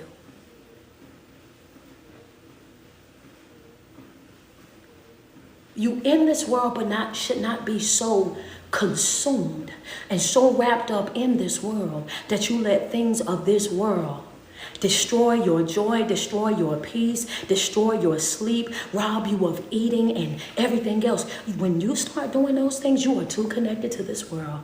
You are way too connected to this world. When you become obsessed with this world, the things that they doing, all this other stuff, when you get so, you are too connected to it, sweetheart. You have to back away from that. You have to take a break from that. Understand me. This is why I always encourage. Sometimes people don't agree with what I teach, and that's fine, because I tell my people to fast from people. Understand me. Sometimes you have to take a fast away from folk needing you because you need you for a while. You got to step back and step away from folk. Understand me, to take the time that you need to take to make sure that you are good. Thank you so much, Kim Archie. I appreciate that, CA. Understand, you have to take a break from people needing you because you need you for a while. They look at me and they say, you had those folks fasting, and them folks been fasting since September. It's about to be June, and they're going to continue to fast, because as long as they're fasting, they're showing themselves exactly what they're capable of. They're showing themselves that they are in fact, they are in control over their life, that they don't have to do what other folk do. Understand me, you're showing yourself that you have more discipline. You're showing yourself. Understand me, it gives you a level of clarity, right? You see things that you never saw before. They're experiencing peace that they never had before. They're experiencing joy now. They're experiencing another level of love and appreciation for quietness. Now they can just sit by themselves. Why? Because they've been fasting and they've been praying. Yes, they pray 2 times a day on Tuesdays and Thursdays. So what? Understand me, you can never pray enough. It say pray without ceasing. All y'all do is pray. All y'all do is worship. All y'all do is check in with each other. Do that every single day. And do. I got a problem with you and your folks when you don't. I got a problem with, don't judge me, because I'm going to have a comeback every single time. But I'm trying to figure out how y'all don't. That's what I'm trying to figure out. I'm trying to figure out, so y'all don't think praying is needed?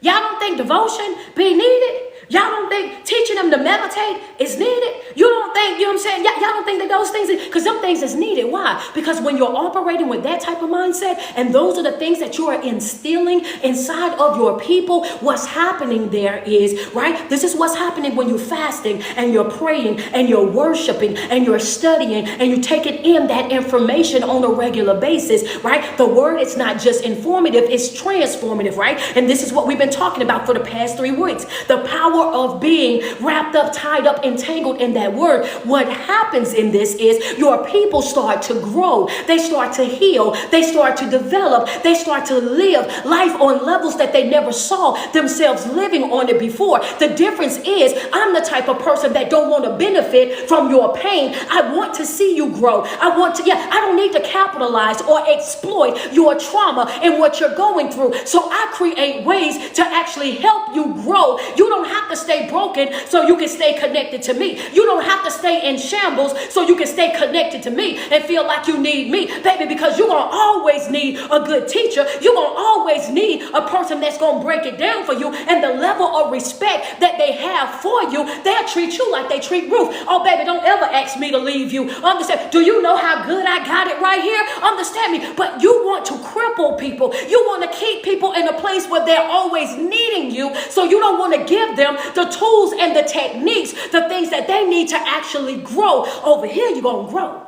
because it frustrates me when you don't. I get mad when homework assignments don't come. I get to talking junk when I start to see they ain't jumping from the back to the front. I get an attitude when I see that you're not taking notes. Yeah, sure do. Because what we doing this for if you're not learning? What are we doing this for if you're not evolving? What are we doing this for if you're not applying these things to your life? Understand, what are we doing this for? This ain't for performance. This is about impact. I want you to see that you are able. I want you to see and know and understand that you are more than enough. I want you to know and fully understand the importance of having that spiritual life, that great spiritual life, that great mental health, that great physical health, that great emotional health. I want you to experience what it's like to live a full life, and a full life that is you're deserving for, right? I don't want you to always be talking about how your glass is half full. Why your glass still half full? Because them the questions I'm going to ask you. Why? What are you not doing? Oh, yeah. So be careful when you book a session with me. I need to know what you're not doing. What are you not doing? Don't come in here telling me what you be doing. Come talk to me about what you're not doing. Because I need to find out why you're not doing it. And I need you to get on the road of actually doing it. Don't come book coaching sessions with me and then think that we're going to tiptoe around, and you're going to play victim. And no, we ain't doing all of that, baby, because we done did enough of that already. Everybody else done gave you all the excuses in the world for why you should stay broken. They done gave you all the excuses in the world for why I understand why you lie. I get it. I get it. I understand your trauma. I understand your pain, but how are we going to fix it? How are we going to fix that? What plan of action are you willing to take? What things are you not doing? What responsibility that you know that you have been lacking on that responsibility? How have you not been showing up in your life? Understand me, this is what it's going to be. This is what it has to be. If you're trying to grow, if you're trying to heal, if you're trying to go to your next level, it's not going to just fall out of the sky. This is going to be something that you yourself are going to have to actively create in your life. Even God said to us in the scripture, he says, those that seek wisdom, seek is action. You got to have some action after the thing that you want. If you want something, you have to be willing to work for that thing that you want. You have to be willing to put in some effort to obtain that thing that you want. You're going to have to be willing to get up out of that sick pity party. Understand me? You're going to have to get up out of that generational drama, that hurt, that pain, that betrayal. No matter whether you deserved it or not, your healing is always your responsibility. And folk don't want to hear that. Nobody is responsible for fixing you. Nobody is responsible for fixing you. And I'm going to say this, and I'm going to get back into this right here. I'm going to say this to you. I want you to know nobody is responsible for fixing you. And if I'm being honest, and I like to be honest, but if I'm being honest, if some folks in your life hear me when I say this, good morning, niece. I love you. Hear me when I say this to you. If some folks in your life, they like you broken. If some folks in your life, they don't want you to heal. As much as you love them and you want the best for them, they don't want the best for you.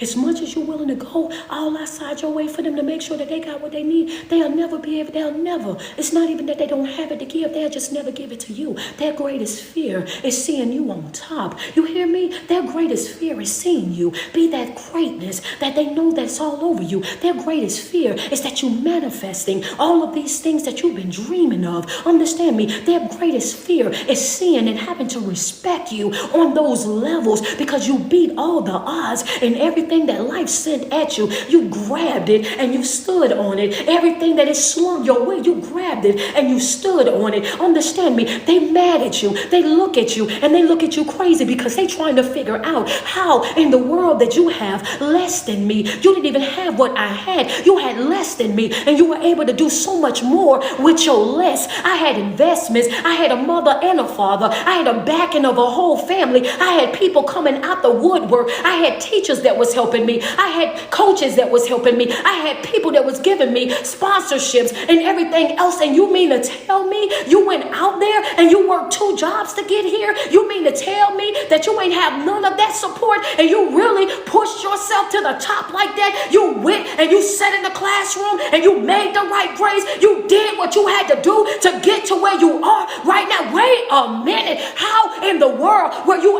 able to pull this off? How in the world were you able to make this happen? How in the world was this and was that? Understand me, every single time that you step, God does what? He pulled.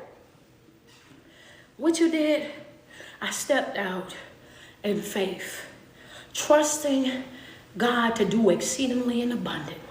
And the more that I stepped, the more he delivered. And the more that he delivered, the more I trusted him. And the more that I trusted him, me and him, we were locked into each other. And my trust, right? My trust and my faith and my favor, my trust and my favor, they're tied right there in together. Because as long as God can trust me, then I have favor with him. He knows that I'm one of his ones. Understand me? So whatever it is that I do, I show up like Joseph. Understand me? They know that the Lord is with me, so I'm going to be all right. Understand me? The Lord is with me, so no matter what happens to me, then I'm going to be all right. I'm going to be cool right there where I'm at, baby. I'm cool where I'm at. Understand me? We have to understand this. Shadrach, Meshach, and Abednego. How you cool in the furnace? Oh, baby, I'm cool where I'm at. I'm cool where I'm at. Matter of fact, peep in here. See how cool I am. Understand? See how cool I am. You thought that I was bound. You thought that I was out. You thought that I wasn't coming out of this. I'm inside of your fiery furnace that you turned up 7 times hotter, right? I'm inside of here and we having a whole praise party, a whole worship party.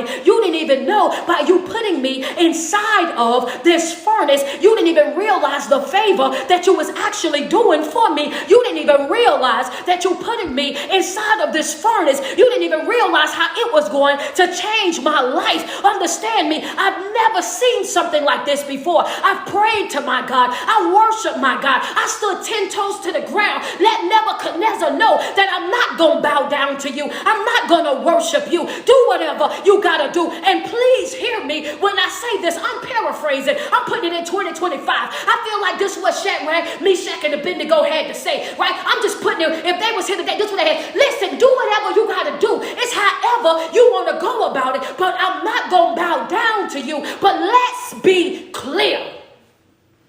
Yeah, let's be clear. If he don't come, it's not because he couldn't.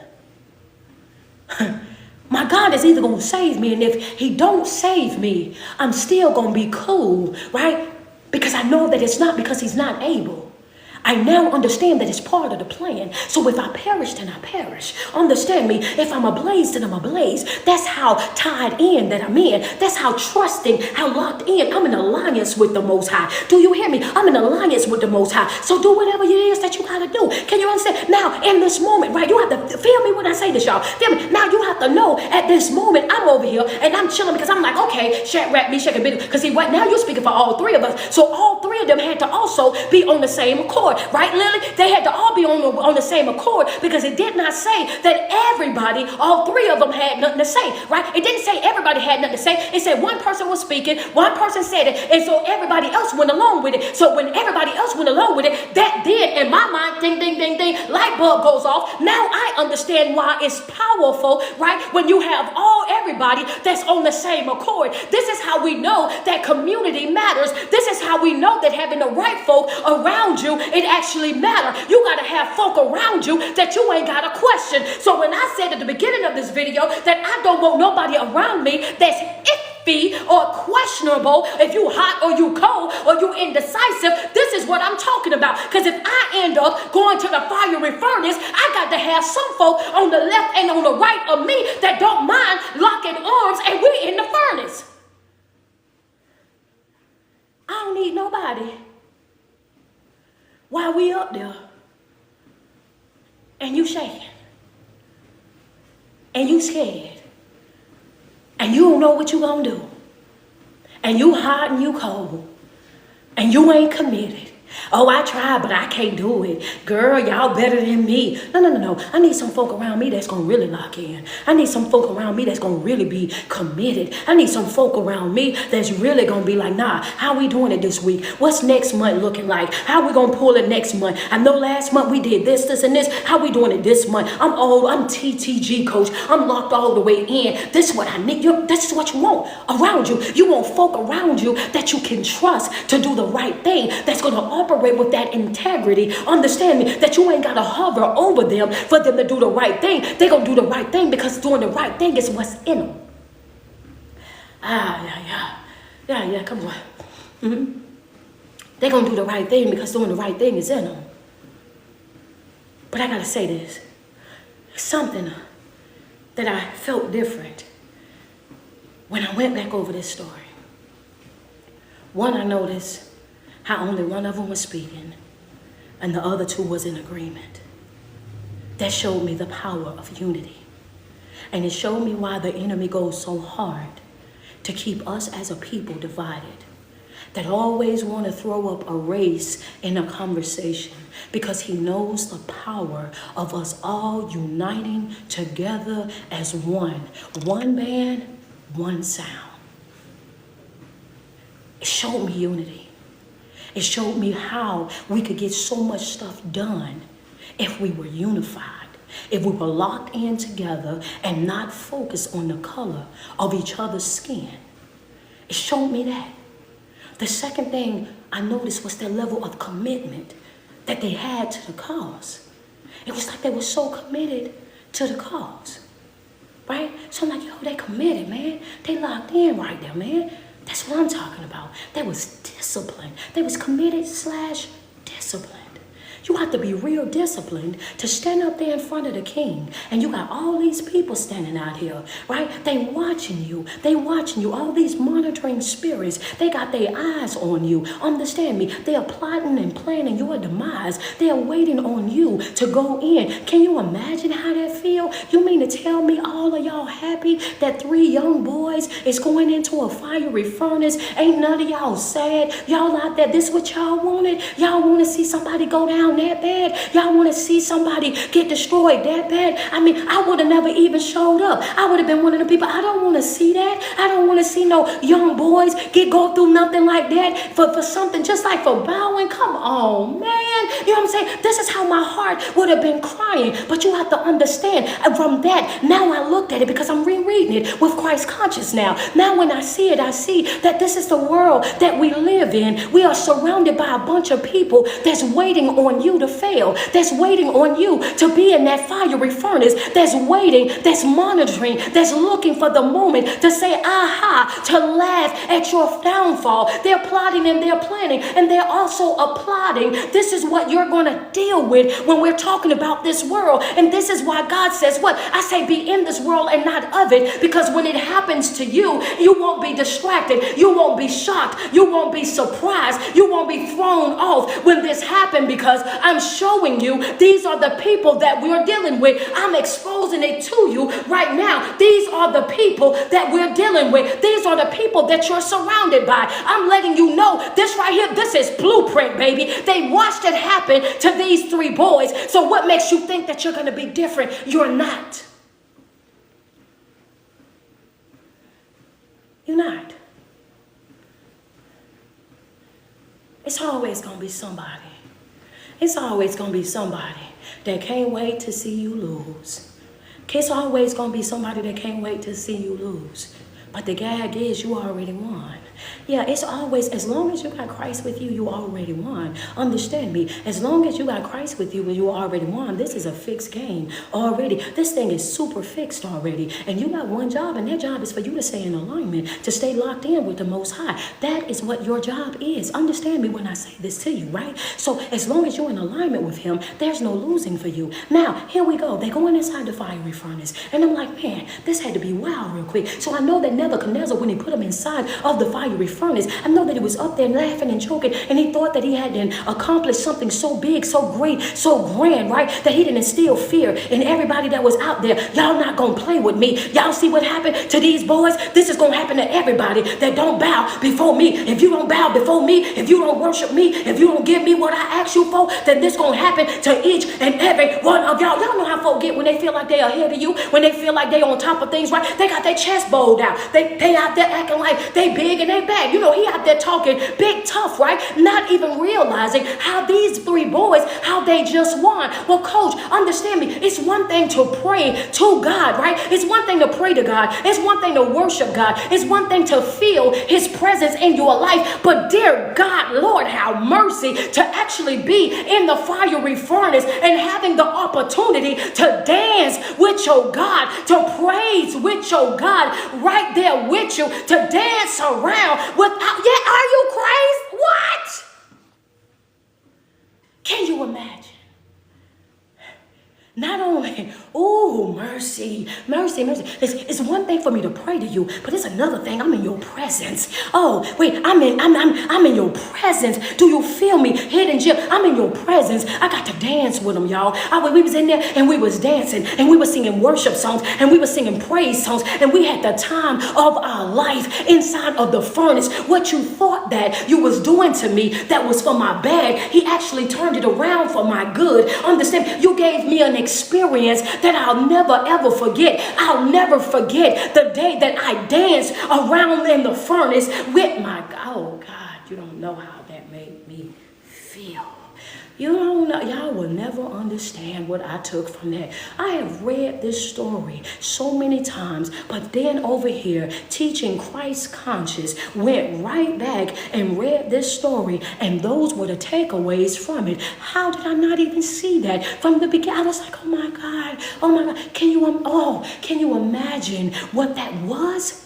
You just gave me a gift that I'll never let down. Everybody in their mama gonna hear about this story. I got to tell everybody I danced with Jesus. Can you imagine that? Telling somebody I danced with Jesus. We was in the fiery furnace and we were running around. Come on, Lily. Man, I'm about to, what? I was in there and I was dancing with them and we was running around in there and we was singing praises to God the Father. We was in there in worship. And guess what else? Why everybody, they like, no, you did. I'm like, yes, I did. Yes, I did. We was right there with them. And not only did we dance with them, how you think we got the bandages cut off? They had us tied up when they put in there. He took the bandages off of us. He freed us while we was in there. Understand me? He was so powerful. He shielded us from the very flames of the fire. I'm not playing. He shielded us from the very fire. So that means what you trying to tell us then? We're trying to tell you that He controlled the winds, He controlled the waves, and He also controlled the blaze. He controlled the winds, He controlled the waves, and He also controlled the blaze. Even fire could not hold Him. Understand me? The fire had to listen to Him. The fire also had to obey Him. That's how powerful that He was. He removed the bandages and that He shielded each and every one of us in a temperature that was 7 times hotter. Oh, yeah. I gotta stop. We gotta get out of here. It's Friday. But yeah. I just wanted to say, I wanted to tell y'all how I read the story. I just wanted to tell y'all how I read the story. I just wanted to share with y'all that, baby, when you're operating with Christ conscious, you see it different, you hear it different, you think differently about it. It gives you insight and insight. And the more that I read that thing, the more happier, if happier is a word, then I was happier than I was before, because I was like, oh my God. So the winds, the wave, and the blaze all have to obey this man. This is what happened. And now that he's out, right, then you guess what? He's like, what? Well, you went into the furnace, and then you came into my, and we came out. We walked out. We didn't get carried out. We walked out, and not a set. We didn't even smell like smoke when we smell my garment. Everybody got to smell me. I'm walking around the crowd to get sniffed. I'm petty like that. I'm walking around, sniff me. Sniff me. I'm shaking my hair all in everybody's face. Not a single hair on my head was singed. What? Nobody in all my years of going to church have ever showed me what I read in that story that day, yesterday. Nobody in all my years have ever broke that down to me. And the level of joy that I took away from that, I hope you can feel through this phone. The overflow that I felt, I hope you can feel it in your soul and understand how much God is willing to protect his own, that he's willing to provide for his own, that he's willing to shield his own. I hope you receive that in your own life. I hope you fully understand that in your own life. I hope you take that and you run with that in your own life, for every fiery furnace that you gotta stand in, and every obstacle that you gotta face, and every bitter King Nebuchadnezzar that you have to deal with on your job, in your relationship, your friendships, your family ships, on a day-to-day standing in a Walmart line. I hope you take that right there with you and understand the power of your God. Your God is powerful. He's all powerful, and he's able to make it happen in a way. Understand? Sniff me. Hello. Sit down, choir. My choir ready to tear it up. Hey.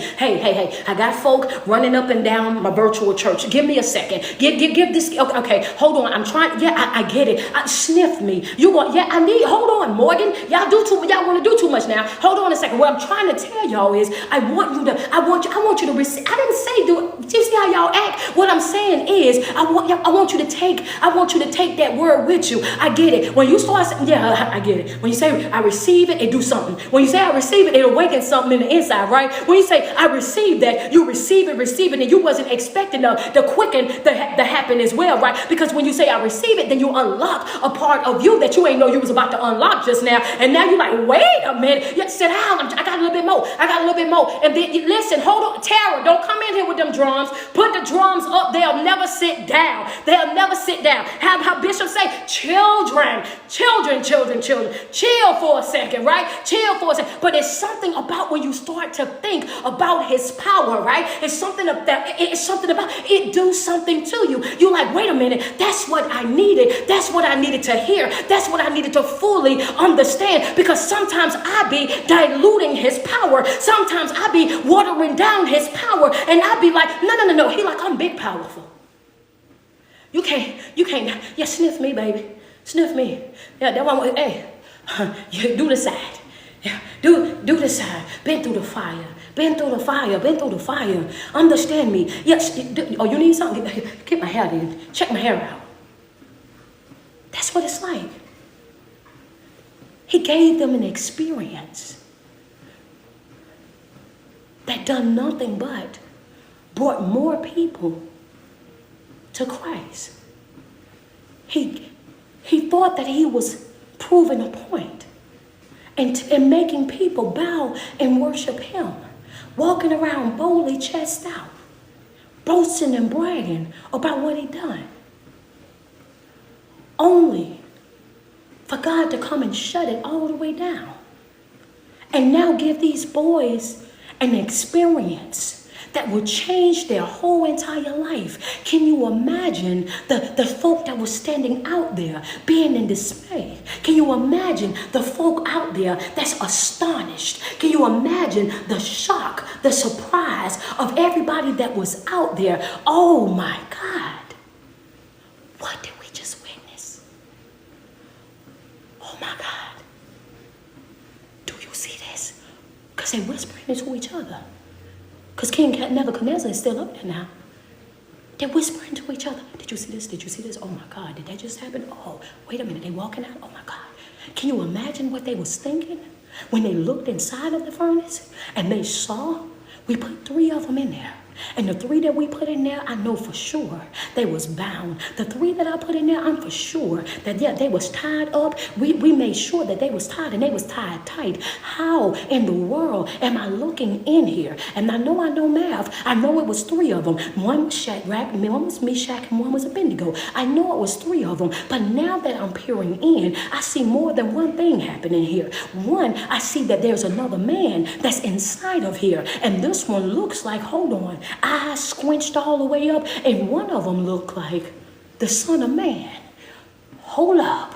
What'd you say? One looked like the Son of Man. Did y'all put the Son of Man in here? No, you ain't put him in here. He came. He came on his own. Yeah, you can't put him nowhere. He just that type of person, right? He just omnipresent. He go wherever he want to go, whenever he want to go. He ain't the type of person that you could just put anywhere. So that ain't what that. One looked like the Son of Man, and that's my one problem, because I know I do some stuff, but I know I ain't put in the Son of Man. Can you imagine what Nebuchadnezzar is thinking at this moment? I know I didn't put in Son of Man. I already know the repercussions of that. I did not do that. I put in these boys. I did not put him in there, right? So now he already up there, and he's shaking in his boot because he's trying to figure out how the Son of Man ended up inside the fiery furnace when he know he didn't do that. Now all of a sudden he said, now I got another problem. Hello, I got another problem. Now I see him in there. It's 4 of them. Not only is it 4 of them and one is the Son of Man, I'm also looking in there, and the bounds, the chains and the ropes and the whatever we bound them with, they ain't in that no more.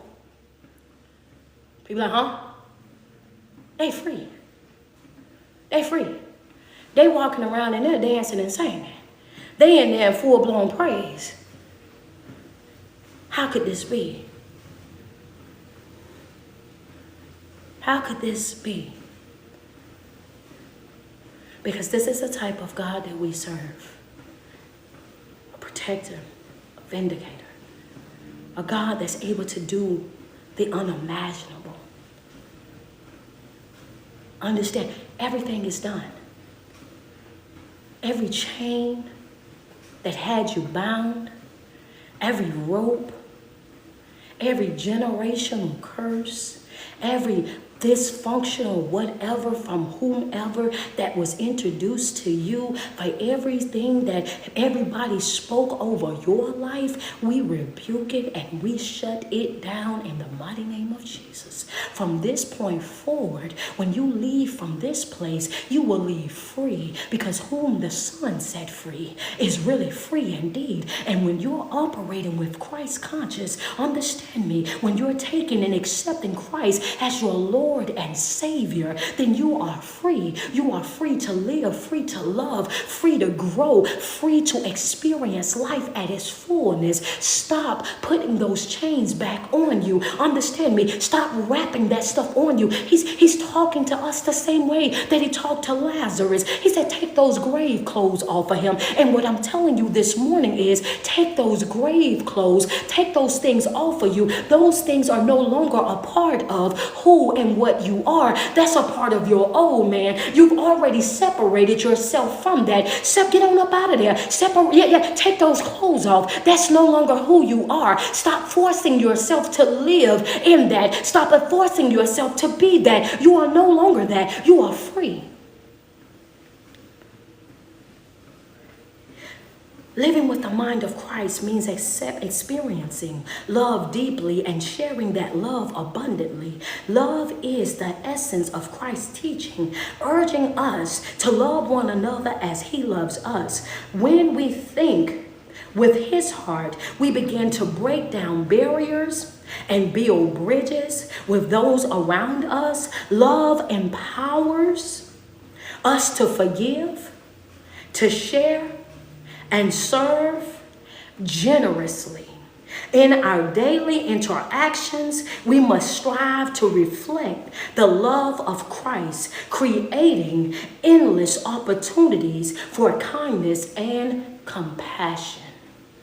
Is how I am going to end this series. Living in love. And I'm going to say it one more time for the people in the balcony.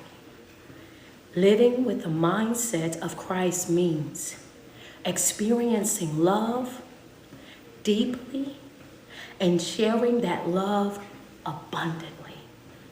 Living and leading in love.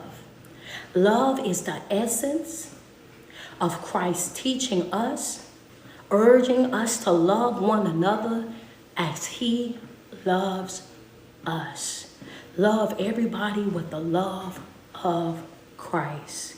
When we think with his heart, not our heart, but his heart, we begin to break down barriers, generational curses, strongholds, spiritual wickedness in high places, and build bridges for those around us, creating happy, healthy communities that are built and ran off of love. Love empowers us to forgive. Let it go. The forgiveness is not for them. The forgiveness is for you. Let it go. Don't allow you to hold and hoard those things, because it does nothing but create that bitterness and hard-heartedness inside of your life. Love empowers us to forgive. Forgive people the same way that Christ forgives us. He throws it into the sea of forgetfulness, never to bring it up again. It is what it is, and move right on. The enemy wants you to hold on to it, because as long as you're holding on to it, he's holding on to you. See, yeah, that's what I need for you to understand it. I need you to understand it just that way too. As long as you're holding on to it, he's holding on to you. As long as you're holding on to that thing that hurt you, that damaged you, then the enemy is holding on to you. God wants you to forgive it, to let it go, so that you can grow, so that you can evolve, so that you can fully develop. The enemy wants you to hold on to it, because by holding on to it, he's holding on to you.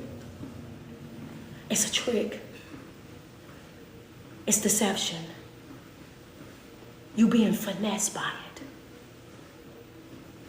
Love empowers us to forgive, to share, and to serve generously. One of the things that I love about some of the members inside of my group, inside the chosen family, I'm surrounded by servers. They don't care if they run in the door. They don't care if they get in water. They don't care if they showing up and arranging the chairs in the venue. They don't care if they over there serving the food. They don't care if they passing out programs. They find fulfillment, joy, refreshing, because they just want to serve. They want to serve in an environment that is positive, that is uplifting, that's motivating, that's inspiring to other people. They just want to show. They will put on their chosen family shirt and go to work.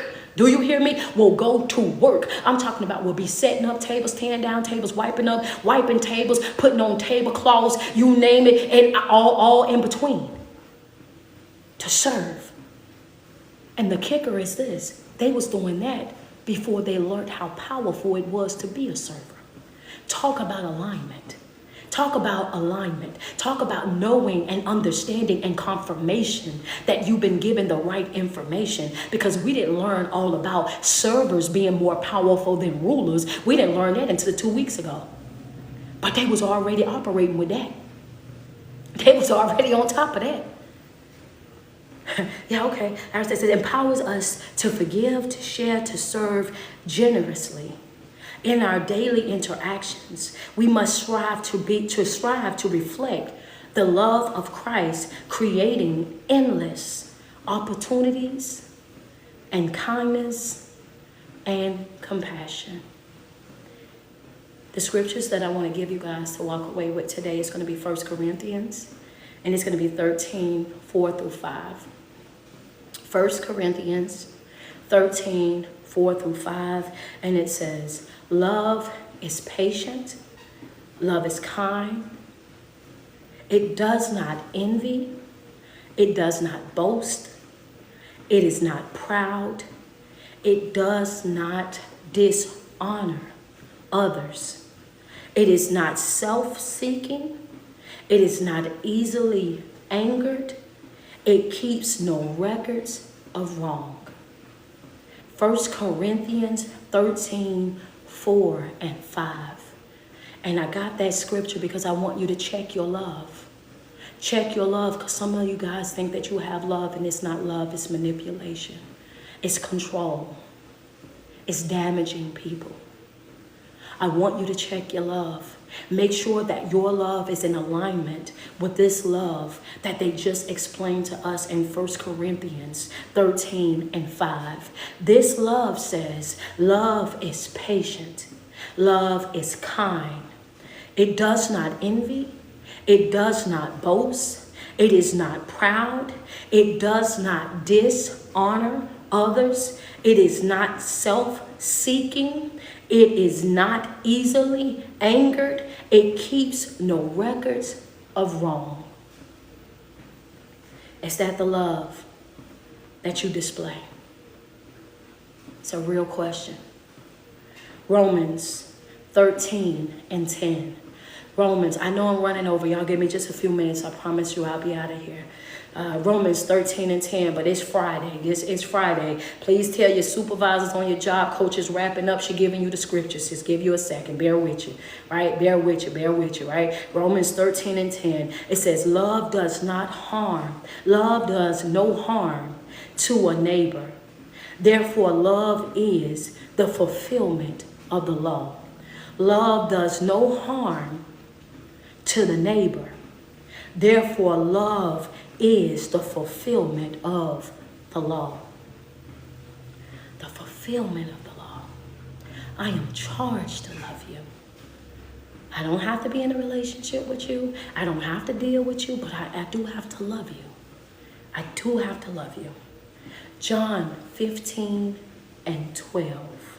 John 15 and 12.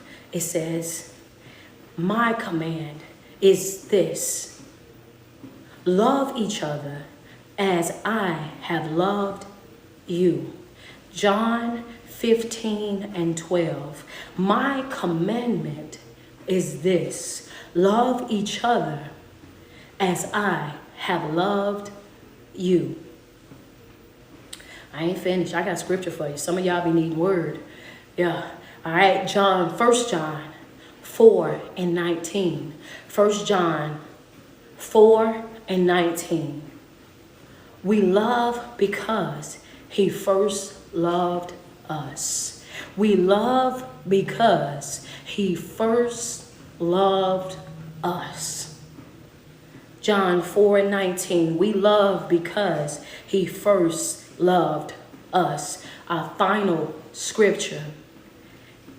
Thank you so much. Who is that? Shay and Christy Michelle. Thank y'all. That's what I'm talking about. Send me some love over there for the word. Can you just send a blessing for the word? Like, you know what? You gave us all of that real talk. But the fact that you're going to give us word to seal it is it's just a blessing. Thank you so much. I appreciate y'all so much. Thank you, Blossom. Thank y'all so much, man. Double tap on that screen. Facebook, we almost at our 2K. We got 1,840. Can we get 160 stars so we can reach our goal? Double tap on that screen. IG, can I get some love over there? Let me get like 6 badges. I'm gonna say 6. I think we need like 6 to reach our goal. I want to get this last scripture out real quick. Thank you, Gigi. Appreciate y'all over there. Auntie Nay, how you doing? I miss you, man. I can't wait to get there to see you. What's going on, Wana? I appreciate you so much. I love you too. I love you too. Y'all don't even be knowing that I love y'all just as much as y'all love me. Look at my baby sister. That's the brat, though. She the brat. Thank you so much, Neek. I appreciate that, CA. That's my little brat. She my little sour patch. Neek is my sour patch, man. Sometimes she just a sour patch. One minute she being good, the next minute I'm like, come here. Come here. She is a real life baby sister. Galatians, this is going to be our final one. Thank you so much, Rashida and Edie Nicole. I appreciate y'all. Miss Driver, thank you so much. Purple Flowers 93. Let's get to it. So our final one is going to be Galatians, and that's going to be 5 and 13. Thank you so much, Rambo, for those stars. Galatians, thank you, Tanya, for the badge. 5 and 13. And it reads, you, my brothers and sisters, were called, oh my God. Whew. Galatians 5 and 13. God, I thank you. Hey, I forgot I had that in there. God, I thank you. I thank you. I thank you. You, my brothers and sisters, were called to be free. F-R-E-E. I've been talking about that this whole entire 2 hours and 14 minutes that I've been on. We are to be free. Why do we keep wanting to live this life where we're bound to what people think, what people feel, how people live? And we were born to be free. He says, this is scripture. This ain't even just me talking. This is a scripture. I didn't want to find a scripture for it. I ain't forgot I had it in here. Because y'all know we've been off all over the place this week because I've been having stuff just given to me. So this is our first day that we actually going through some notes, right? We've been outside all week long. It's just been whatever he give me. Whenever this treadmill start going, this is the conversation y'all been having, right? And I can't even lie to you. That's what you've been getting what I get, right? Fresh off the press. He says, you, my brothers and sisters, were called to be free. Do not use your... You, my brothers and sisters, were called to be free, but do not use your freedom to indulge the flesh, rather serve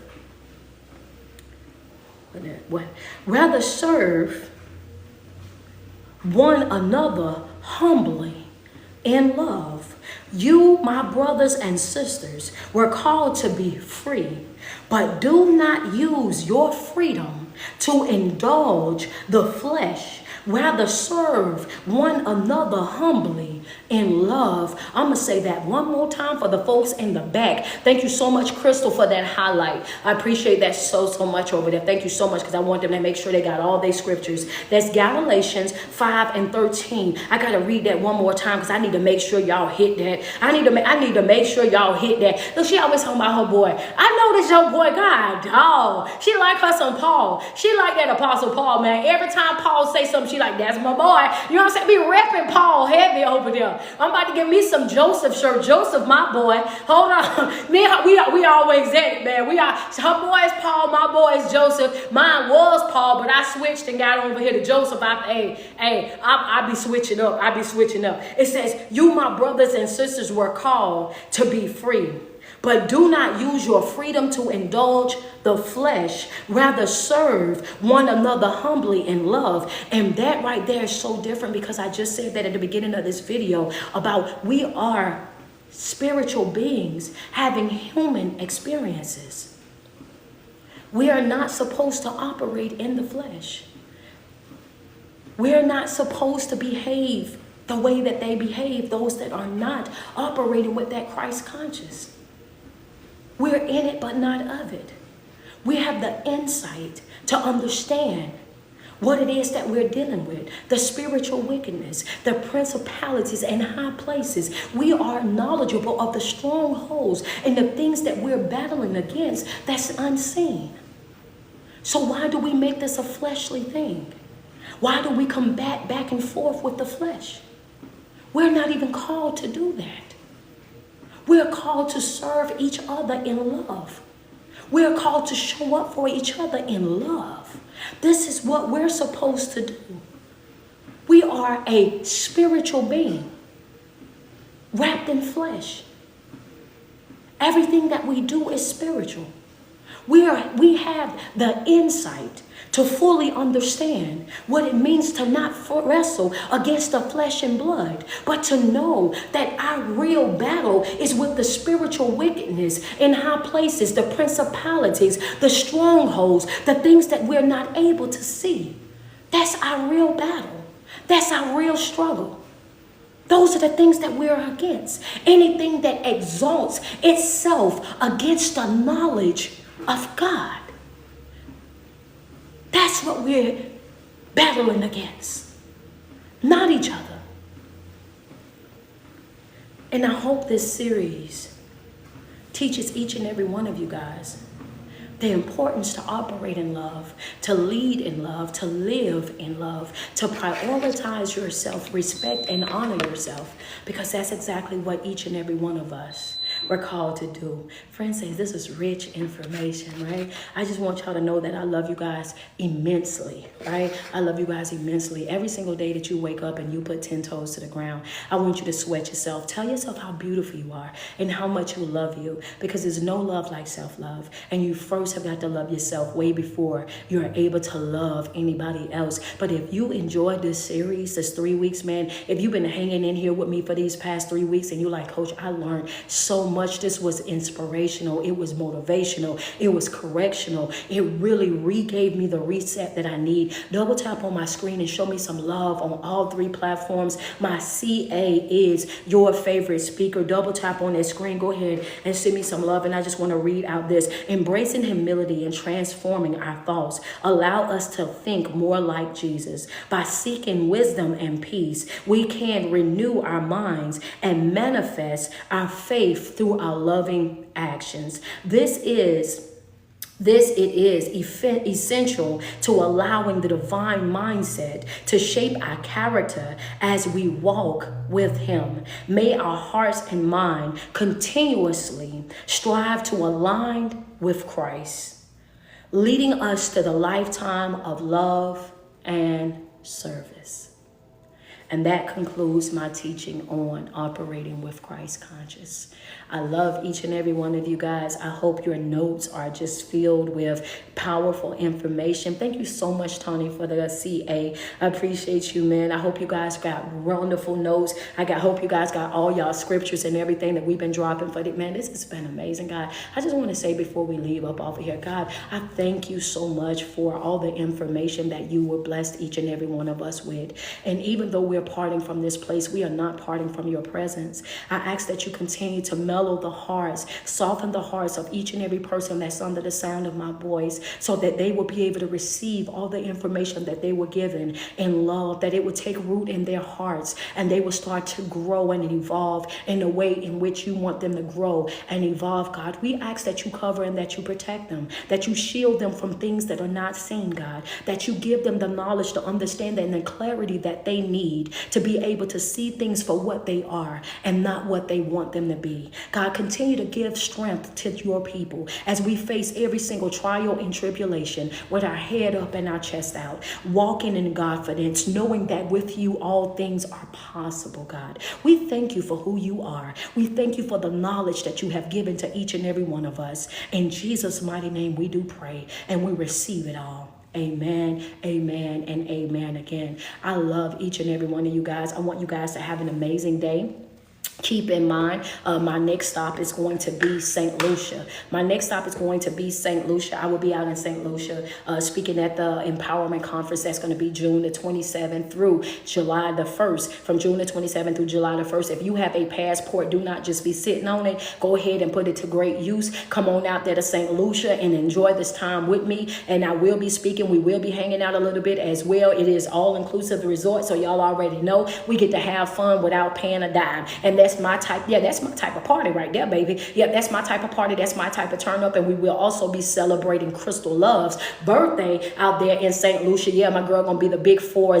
That's what I'm talking about. Welcoming her to the 40 club. You know what I'm saying? 40, yes, big 40th birthday, big milestone. So she will be out there as well, and we're gonna be celebrating her birthday. So for everybody that want to pop out, I've been posting a flyer. It is not too late. Go ahead and jump on board. But the next stop is going to be St. Lucia. We international with it for the women's retreat. I will be there June the 27th through July the 1st. When I get back, I'm coming to my second home. Y'all know my second home is the ATL. That's right, Atlanta, Georgia. I will be speaking in Atlanta, Georgia, and that's That's going to be July the 19th. I got that flyer up as well. The barcode is right on there. Just scan that. Go right to the Eventbrite and grab up your tickets to see me live in person right there, July the 19th in Atlanta, Georgia. That's right. I'm going to have a time. Y'all know I have a time every time I'm in Georgia. Anyway, them folks love me and I love them. That's my second home. That ain't but a couple of hours away from me, baby. Yes, so I will be in Atlanta, Georgia. That's going to be July the 19th. The flyer is up right now. Go and grab your tickets for that. And then following that, okay, Brooklyn, where you at? Hey, Brooklyn, the Bronx, the Queens, New York, you know what I mean? Syracuse, New York, New Jersey, Philly, Baltimore, Virginia, DC, you know what I'm saying? All up in that area. We ain't trying to hear none of that. Get on a plane, get on a train, carpool, whatever you got to do. Your girl will be in Brooklyn, New York, and that's going to be August the 23rd. We got a big building. I got vendor spaces that's also available. We got sound bowl meditation. We're going to be feeding as well. We got an open panel that's happening. Man, when I tell you,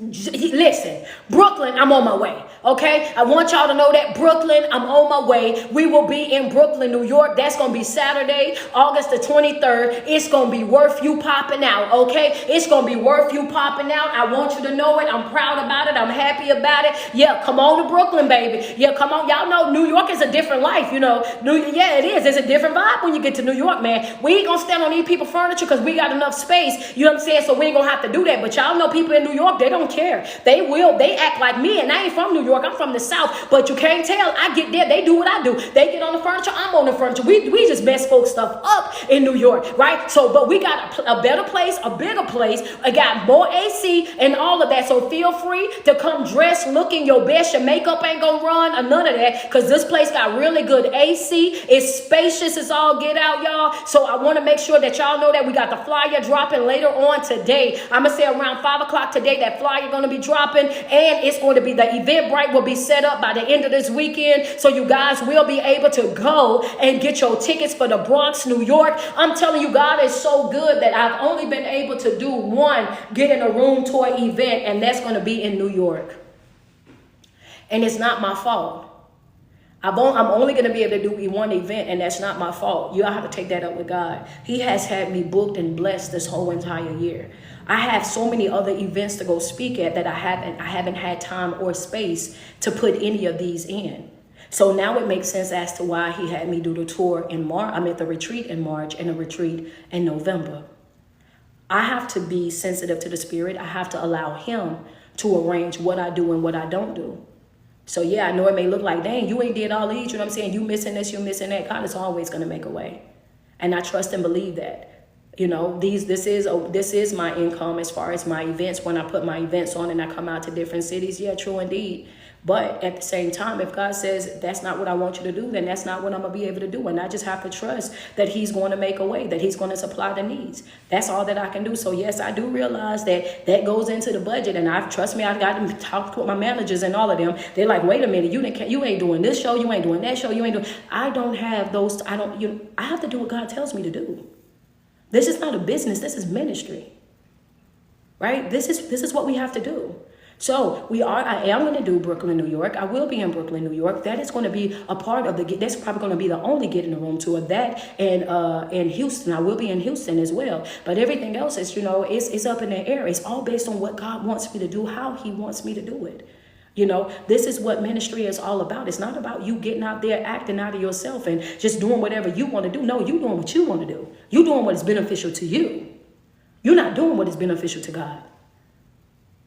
And I have to do what he wants me to do. So that's what's going to be happening right here. So yes, y'all just follow the flyers as I drop them. I'm telling y'all I got a lot to do. God is blessed and booked and busy, and I'm moving here, there, and everywhere. So y'all going to catch me when y'all catch me at. I'm going to be outside. That's what it's going to be. But I absolutely love each and every one of you guys. And I want you guys to have an amazing day. Okay? Have an amazing day. Make sure y'all, take full advantage of it. And I do want y'all to know I got a master class that's going to be coming in June, though. I do have a master class that's going to be coming in June, and I have another master class that I'm going to drop for October, right? And you guys will be knowing exactly what I got going on for those particular classes. The tickets for those classes will be available on my website. Oh no, just because I ain't coming to the city don't mean that I ain't gonna be teaching. Right? I don't need y'all to think that, because one thing I'm gonna do is teach. I love teaching. One thing I'm gonna do is teach. You're gonna have a class. You're gonna have a class, and it's gonna be via Zoom. We're gonna have our classes, and all of that stuff will be put together, and I will keep you guys updated with all of that. I love you guys, and I want you guys to have an amazing day. I'll talk to you soon. Look at her.